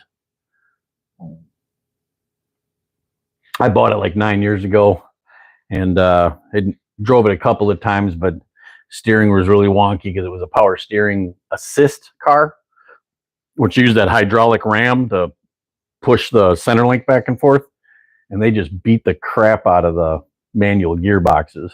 So when that all went to crap, the manual gearbox had like 6 inches of play, and it was kind of sketchy to drive. And then the treadle valve for the power brakes went bad. And they want more for a rebuilt treadle valve than you could just upgrading the power disc brakes with a dual reservoir for safety. So we put in power disc brakes. We put in a new power steering gearbox, converted to power steering. And what else did we do? Oh, I had an old 4-barrel and intake sitting on the shelf I put on. And because it was a 2-barrel out of a 71 El Camino. It's a 350, but it was a 2-barrel, 223 horse. It was put into this car in 72 or 73, so it's been in there pretty much its whole life. It's probably a wrecked El Camino that somebody nabbed it out of at a junkyard, like we do with LS's, you know. And she really runs and drives great now. I really got her dialed in. Oh, and we did converted the generator to an internally regulated alternator and got that all working. Now we're charging really good. And yeah, it's been good. Jimmy James. It's freaking cool. Fellas, Been trying to put your videos on each morning in the background to try and help get those hours. Hey, I appreciate that. It all helps. It all definitely helps. I did trying to grow the channel. I did a bunch of shorts from car shows I went to, and that worked great. But I don't think any of those people watch the long forms. So I don't know if that's good or bad, but at least it got me some subscribers. It just doesn't get me. I have like 1,800 watch hours in shorts, but shorts don't count towards your watch hours in long form. So here's what it is. Hey, Jem Bem, I appreciate that. Subscribed, great content. I appreciate that. We're just trying to get it so it's a valuable channel to YouTube. They got to have that 1,000 subscribers. We're getting there. We're almost there. We're on the cusp. So I appreciate all the help. And then the more watch hours we get, we need 4,000 watch hours, and I think I'm at 1,550. They just keep dropping off every day. Drop off, gain some, drop off. So we're working on it. It's not easy doing the YouTube crap, I tell you. Yeah, shorts get the subscribers. Palace Fabrication says. Shorts get people, long videos get the hours. Right, exactly. Right, exactly. And I was messing with my, long story short, it was messing with the algorithm because I was doing all the car show stuff and they weren't showing my long form videos working on cars to anybody. I'd get no impressions on them. But they were doing impressions on the car show stuff, and those people weren't watching the actual long form videos. So I started a second channel, same name, but just with the number 2 on the end. And I'm putting all the car show stuff over there and car shorts over there because I still like making those videos. It's fun. And with MosMad, if anybody's followed the Nomad in the main channel, I've been taking that to car shows and videotaping driving it down the road and when it's at the shows, and then videotaping the shows and stuff. So it's kind of more like a hot rod vlog of doing hot rod stuff and doing it in a 56 Chevy Nomad. So kind of cool. But we'll get there. It'll happen. Eventually. I'm gonna try to follow you, Jimmy James. You did a lot of short videos, not shorts, but shorter 5-minute videos, and you've done a lot of lives that really helped. And I saw you really grow when you started doing that. So I just have to bite my lip and deal with my anxiety talking on live. And finding something worthy to do on a live that people actually want to watch. So it's weird. The weird thing about the lives, and maybe somebody out there can answer for me, is how do people even find them? Other than your subscribers. If you subscribe, I think you get notified if I go live. But I never get notified when, well, you usually go earlier than, so my notification doesn't come through, but I catch your lives usually after the fact. But I've tried searching lives, like who else in the car that's into doing old cars is going live and doing videos, and I can't find anything in the vertical form. Nothing ever shows up. So I'm just curious how people search and find them. But it's all good. You know, yesterday's video, getting this all ready to pull, I had like 500 and something viewers. So that helped, and like 6 hours of watch time. I'll take whatever I can get. Appreciate each and every one of you that subscribe and hang out. So, all right, break time's over. Boss is going to start cracking the whip. So I got 2 more bolts on the top. Everything else should be unhooked. And let's just hope I don't drop it on the floor, because there's no room to run the chains up and over until I get it low enough to reach up and over, and then maybe I can get a chain on, but hopefully we don't slide off that damn jack before that. Shouldn't, but you never know. Lots of people just enjoy having company from what you see. Yeah, maybe. And Jimmy says, comes across great. Don't worry about it. Appreciate it. Roy said, Buff's Garage does lives pole barn sometimes. Okay. All right. I'll have to check them out too. yeah, I was always hoping the channel would be something, because if you guys are anything like me and you like YouTube, before I ever did YouTube videos of my own, I like watching guys work on cars. I like watching the videos when they're working on, especially when they're working on stuff that I don't work on. Our vehicle I'd never work on. And I learned from that, because you might learn how to do something that you never thought of doing, and it will apply to an American car. So, and because I find myself, if I watch guys work on the same stuff I got, I'm like, no, don't do that. No, don't do that. You know, but I'm involved and I participate. So I'm sure y'all do that too. But I like watching. I found a few guys. I like their personalities, and it's like hanging out in the garage with them, and they're working on stuff that I wouldn't normally work on. Like I said yesterday, one of the guys that I watch, he cracks me up, and he works on old mini truck box trucks. And I came across him, and he puts airbags on them. I'm like, why would you do that? Started watching his videos. He's a hoot, and the stuff he's doing to those trucks is really cool. I'd never owned one, but I sure love watching him work on them. So it just kind of turned into, well, hopefully people want to hang out and watch. Maybe they're Ford guys and want to watch a guy work on Chevys, or maybe you've always wanted a Tri-5 Chevy or a C10, and you can live vicariously through my pain and my ups and downs. So if you like that kind of stuff, and you feel like hanging out and talking smack and hanging out in the shop, crack a cold one, whatever your cold one is, sit back, relax, and watch me fumble around and try to pull this tranny up the rest of the way out. I'll pop back over in a little bit and see what else has been said. Roy, Puddin'. Yep, Puddin's Fab Shop. You got it. You got it. He cracks me up. I like the guy. He's a heck of a personality. He'd be fun to hang out with.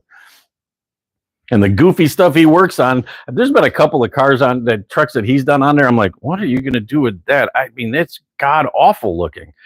And when he gets done, I'm like, I would have never thought of doing that. That looks super cool. I'd drive that. You know? So it's fun watching him, because he thinks different than everybody. All right, let me go bang a couple more knuckles here and make sure I didn't leave my tools on the bench. Okay. Let's get that. I think if I go maybe a shorty. Maybe a shorty 14 will work. Sometimes they do. Where a 9/16 would have been.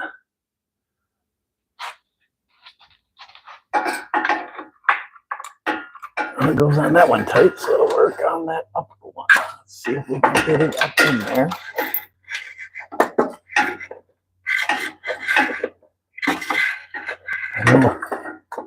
I know it's going to happen. Eventually, I'm just going to be like, I should have just pulled the front clip off of this and pulled the whole motor and tranny out, because I'm going to end up pulling the motor out of this anyways. I don't want to, but I had this thing detailed and painted and really cool looking, in my opinion. I love the way it looked. And all that sitting down here in the weather in Florida, it looks ancient, beat up, and horrible. That does not want to come. Hitting the firewall. Come down some more. Let's do that.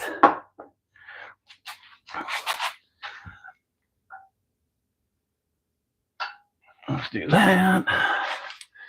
Need enough room.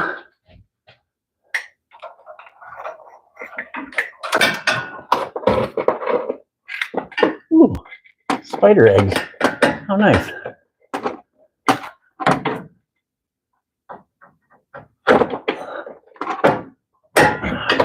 Round it over. I can't get that angle just right.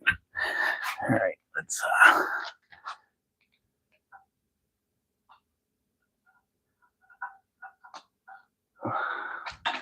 how far can we angle it down?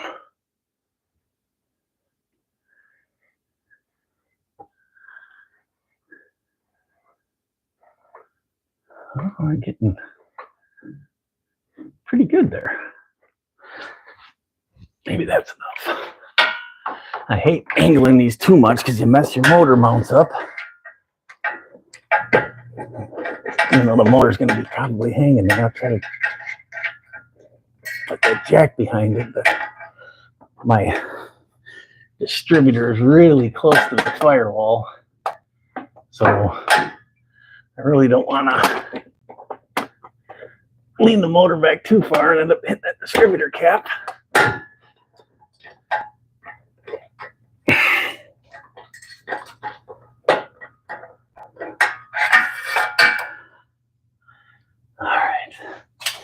That one is not playing fair. Let's change gears here and try the other side.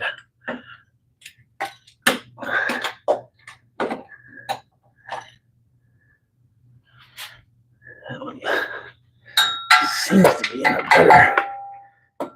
a better position.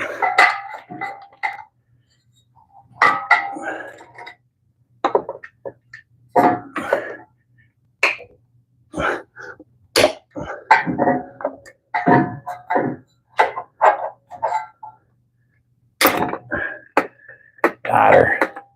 At least that one broke loose. That one's in a better position, so that's partial win.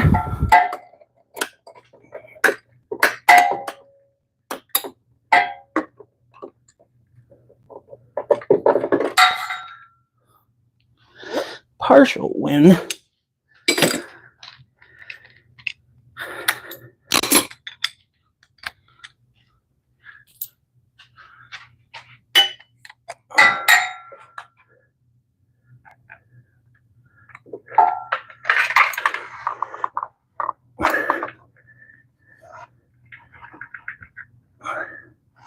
Oh boy. Of course, that's going to be the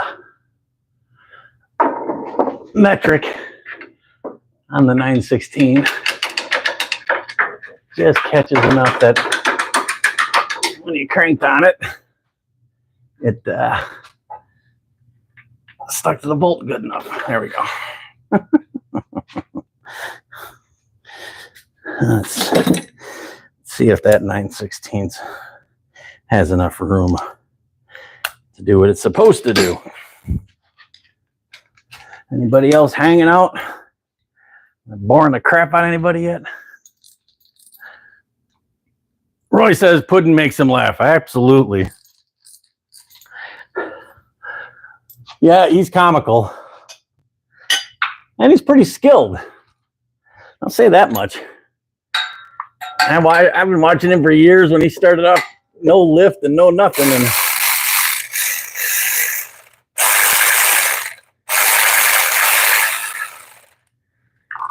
like the rest of us with little or no equipment. And now he's got a nice shop, a lift, bunch of stuff. So proud of him. But he's a character. Without a doubt, he's a character. Cracks me up constantly.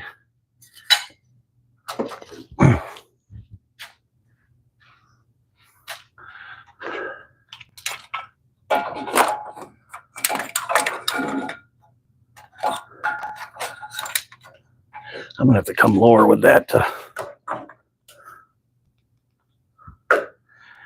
see if I can get past that firewall. Firewall's hitting. So part of that firewall, tranny's here and the firewall's this firewall. I'm going up to get to that bolt and I can't get the turn straight because the extensions are all hitting the firewall. I'm trying to lower that tranny enough to give me an angle so I can go up and get it straightened out. The other ones all seemed okay. It came out okay, but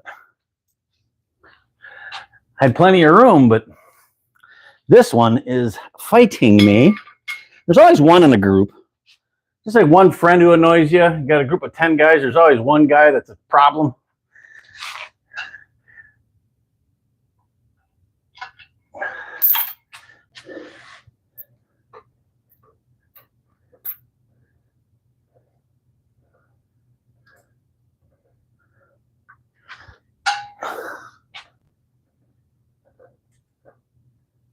Let's see if that's enough. Let's see if that's enough.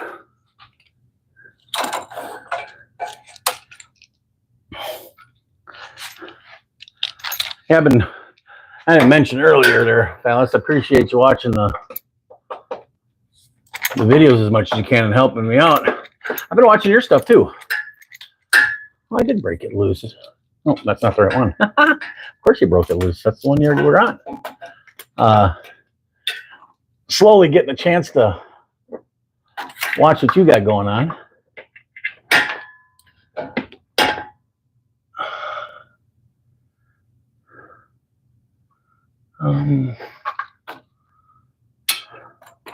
That Buick's going to be pretty cool when you're done with it.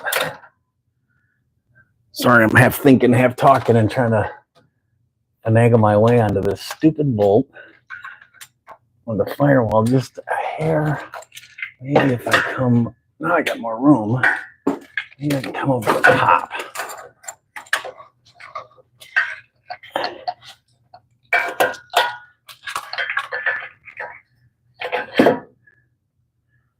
Oh, that might work.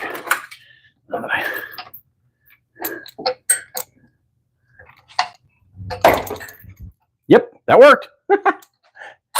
Got my fingers in the process.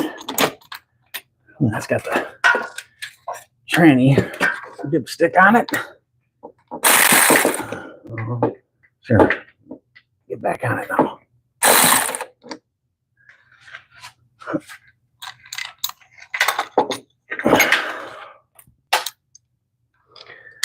Fighting.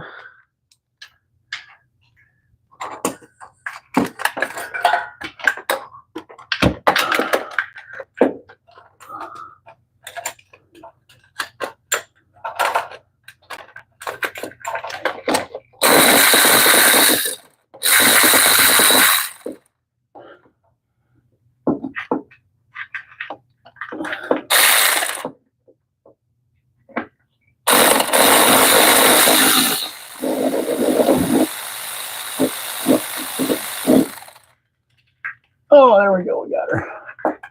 Yay! Small victories.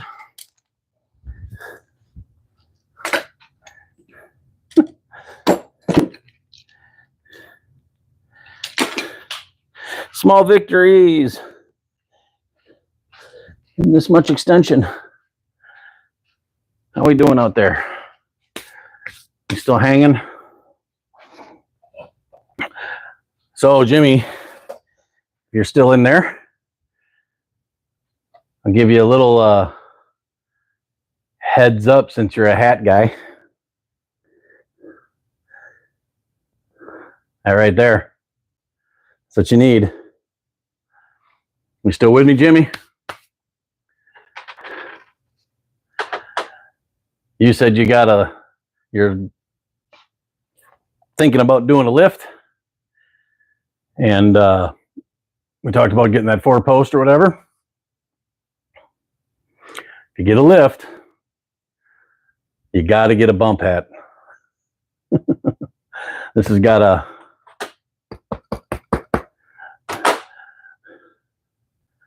I bang my head all the time down there. You're not paying attention and you think you ducked and you stand up underneath something or you stand up underneath the lift. And then this is just basically a ball cap without the brim. I ordered these off of Amazon. They're like $6. And then the insert's like $10. And that way the brim's not always bumping into something, you know, you don't have that brim sticking out. You wear the hat backwards, the cabbie hat. So just a little info for you. That's why I got the goofy hat, but keeps this noggin from getting me knocked out. So, all right, let me get the rest of this way gone. So, should be, all right.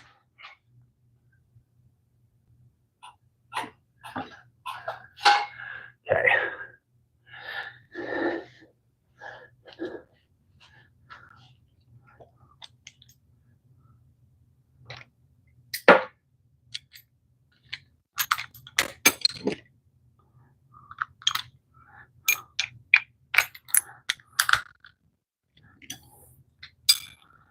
I think I need all of that, but maybe I do.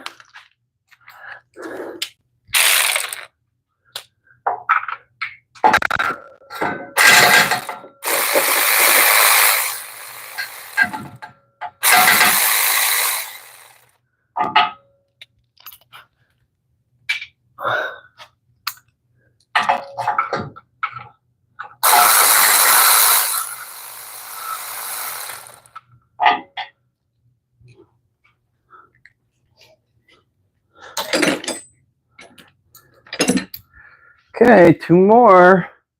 And she should be just sitting on the dowels and on the lift here.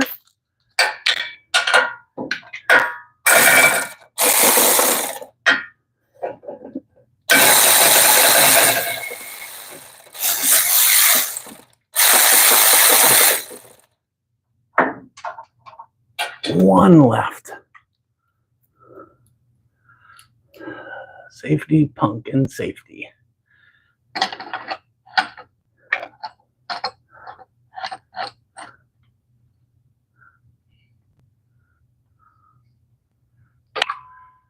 Okay.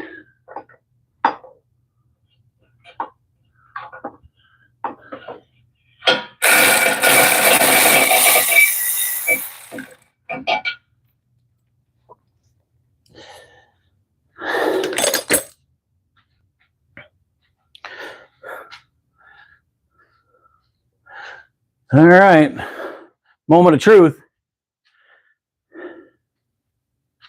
Moment of truth. I'd say if this thing falls out and kills me, call the, down 911 and tell them to get over here. But being I'm all by myself, but we can't do that. All right.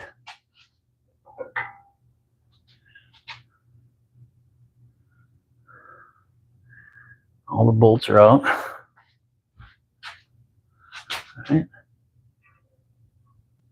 Yep. Chinese free. All the bolts. We just have to worry about coming off the dowel pins. Dang light died.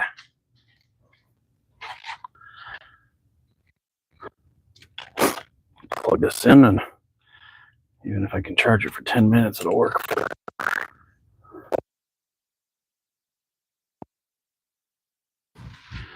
All right.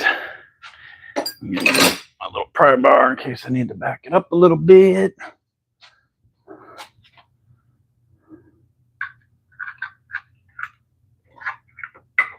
There it goes. Off the dowel pins. We're free. Off that dowel pin at least. Pretty much off that one too.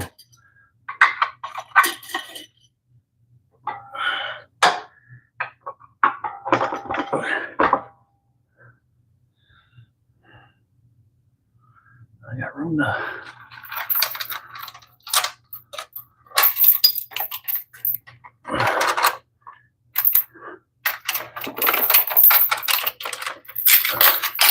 Chains are useless. I have got a. Nope.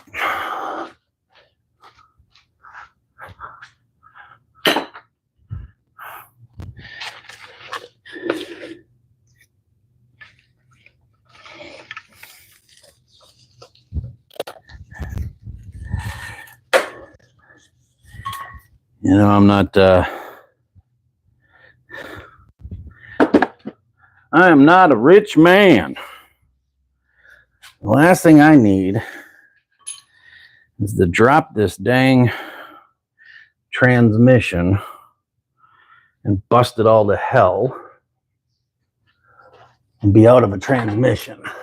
So we're gonna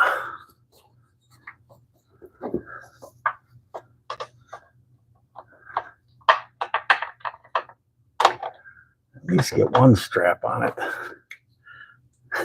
if it's even possible to crank on it from there.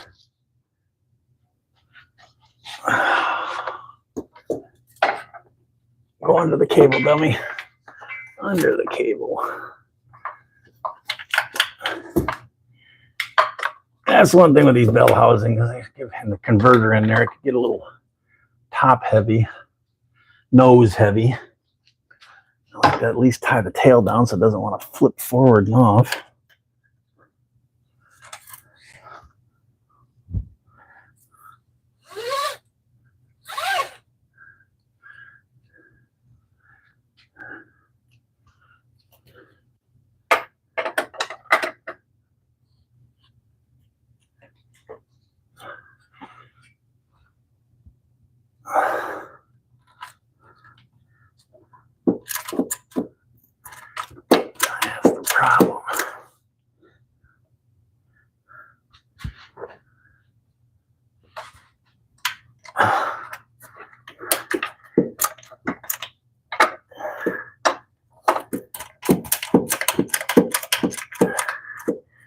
Gotta get one click. There's one. There's one. Give me a click.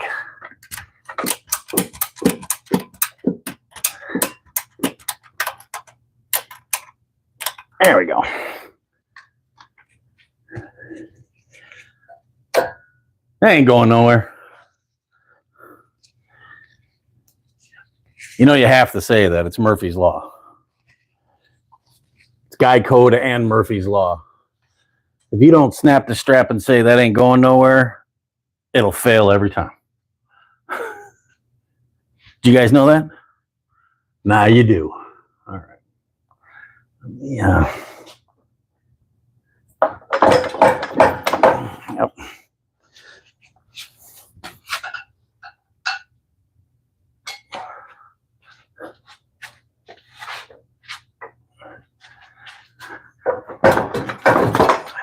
She'd be free. She'd be free. Off the dowels and clear to the block. Now we just have to clear the exhaust properly. This is where it's nice to have two people. One holding here and one running that dang thing down there. I swear I'm going to put some kind of extension on that puppy.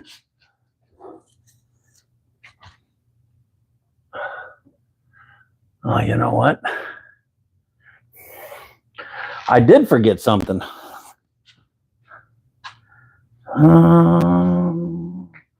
There's my other light, since that one's charging. There it is. Well, minor success. We've got it loose. Now, like I showed you earlier, well, let me show you again. Let me wipe my hands off, and I'll show you again. The next conundrum. For those of you I showed earlier, saw this. If you're still in here. I'll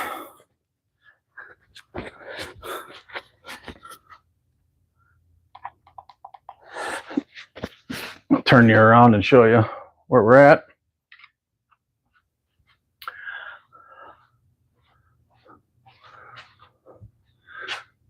I put this V-band clamp in just for this reason. If I ever had to take the tranny out, I'm hoping it works. And I've got to pull the dipstick tube out. That's what I forgot. So that's what I'm going to do next year. But I should have enough room right here to be able to walk this back and down. Let me get this thing. Walk this back and down. There should be enough room to walk that underneath there. So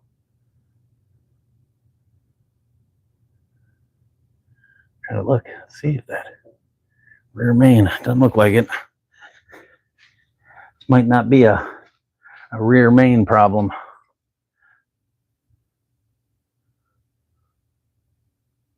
Turn around here. There we go. Hey, back over here. There you go.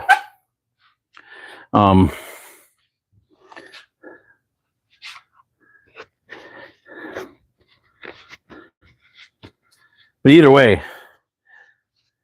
Jimmy and the boys are still here in the live, and whoever else has been watching, just in case you didn't hear earlier, the whole reason we're doing this is I've had a weird shimmy in the drive line since I built it. Wasn't awful, but it was there, and I kind of narrowed it down to the flex plate. Because it would do it when it was just sitting still, not driving. So it wasn't in the drive. It wasn't in the drive line. It was in the powertrain. And when I got to Florida here, I got a big puddle of oil. It was big, and a small puddle of tranny fluid right behind it, and basically the spot that's underneath the shield, the tranny shield. So I figured, yep, definitely that flex plate. And now it probably took out the rear main and the seal on the front of the tranny. So that's why we're pulling the tranny. But once I got the shield off, I look up in there, the back of the torque converter is dry as a bone, which means that seal isn't leaking there. It isn't leaking tranny fluid there, which could be a bonus. Won't know until I get the torque converter out. Haven't really drove it a lot in the last 3.5 years. I drive it from around the shop a little bit, and then I park it back and just to keep things lubricated. But maybe it all finally ran like oil does, fresh, clean oil on fresh, clean areas. It runs and it just ran off. Don't know. And it doesn't look like the rear main from here. Like the front of the flex plate, it doesn't all goopy. But regardless, I'm 90% convinced that the flex plate was the problem. And if you weren't here earlier, this is a one-piece rear main style small block Chevy. One-piece rear main style small block Chevys, I'm told, are internally balanced crankshafts, which means you don't need a balanced flex plate. And if you put a balanced one on, it can cause out of balance situation. As I was unbolting the torque converter on here, this is a balanced flex plate. And I'm told you're not supposed to put those. When I ordered the motor, the crate motor, I just told the guys at Summit, I said, I need flex plate, I need balancer, I need all of that. Send me a kit with all of that. And they did. I never thought twice about it. I just put it in. So it might be the wrong flex plate. It might be a bent flex plate. We won't know. Either way, training's got to come out. And then we're going to figure out if we got an oil leak or not, or if it's leaking somewhere else. Now you're all up to speed. And let me get that dipstick tube out of there. And I should be good to go.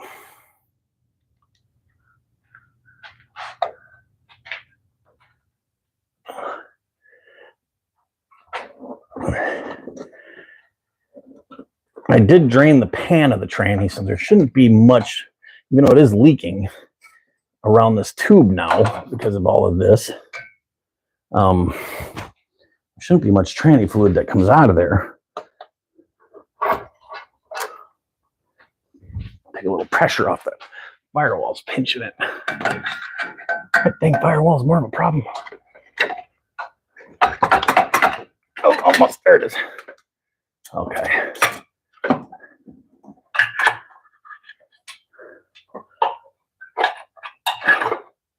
That ain't going nowhere. That ain't going nowhere. Okie dokie. Fingers crossed. Back it back up again.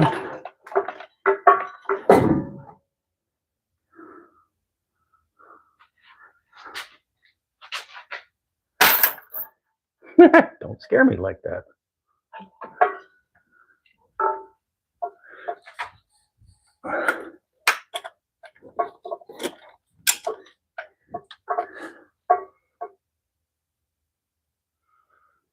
Okay.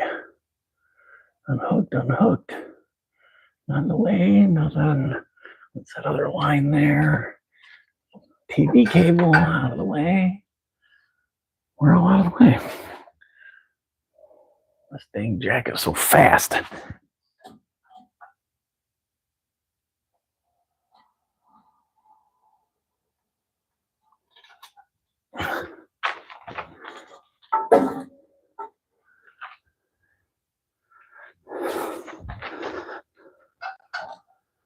All right.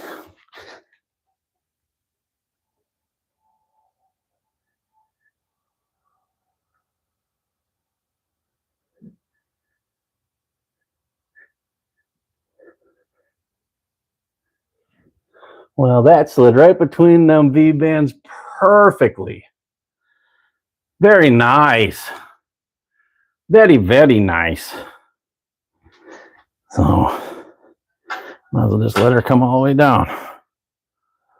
Very, very nice.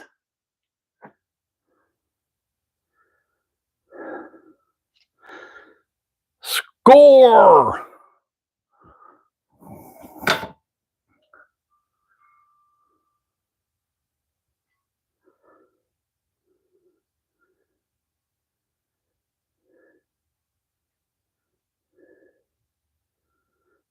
Okay.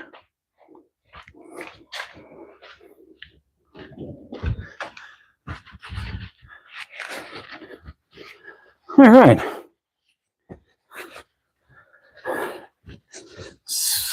That worked out pretty slick. Putting them V-bands in to break the, number one, to make the exhaust to come apart easier.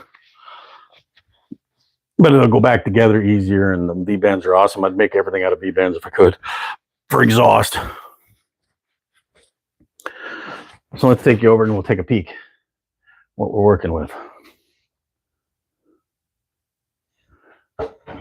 Hey, nobody wants to see my face staring at him that close. All right, I'm gonna grab my light.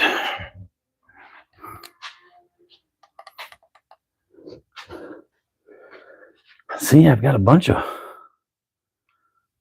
oil all over the top of this. Like something's been running down it. I wonder if that leak's coming from somewhere else. Yeah, look at that flex plate. Looks dry as a bone. So nothing's been splashing around up in there.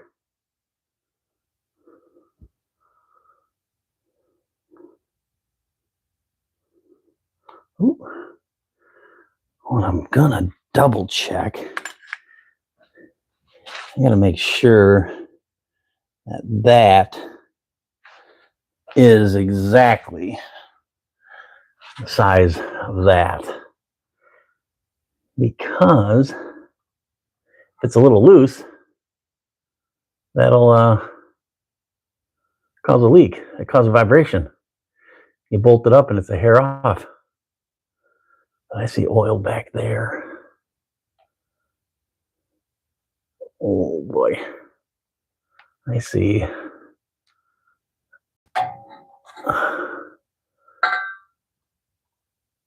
There's a bunch of oil coming out of that fitting for the oil pressure. I wonder if that's just been running down. And that's why that filter's so filthy. Huh.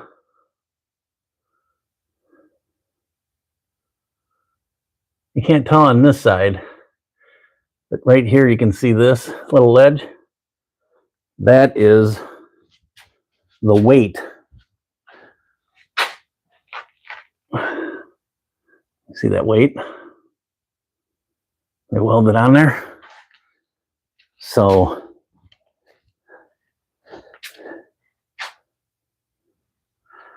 that's a little archaeology, I guess, on what's going on. I guess it's good if I'm not having any. I mean, I'm going to pull that flex plate off because one way or another, I mean, I'm going to double check before I pull it off. I ain't going to pull it off tonight. We'll update you guys in the future. But that flex plate's got to come off. Before I pull it off, I'm going to double check, see if I can get a part number on it. I'm positive that's weighted, balanced. And for several years, people have been telling me double check that. I said, I think the flex plate, I got a bad one. And they're like, well, maybe you got the wrong one. Maybe you're supposed to have an unbalanced, you know, because it's an internally balanced motor. So I'm going to double check that information because I haven't actually looked it up to verify 100%. Maybe if some of you out there can type in the thing and say, yes, moron, an internally balanced motor does not need a balanced flex plate. It'll cause a vibration. Let's hear from you. Or, hey, moron, an internally one wants an externally one. That way they're both balanced. It's not what I heard, but I don't know. So let me know what you think. I'm going to pull that off and then I'll inspect that rear main, and I'm going to pull the torque converter off and we'll inspect that seal there. Because I wonder where the tranny leak is coming from.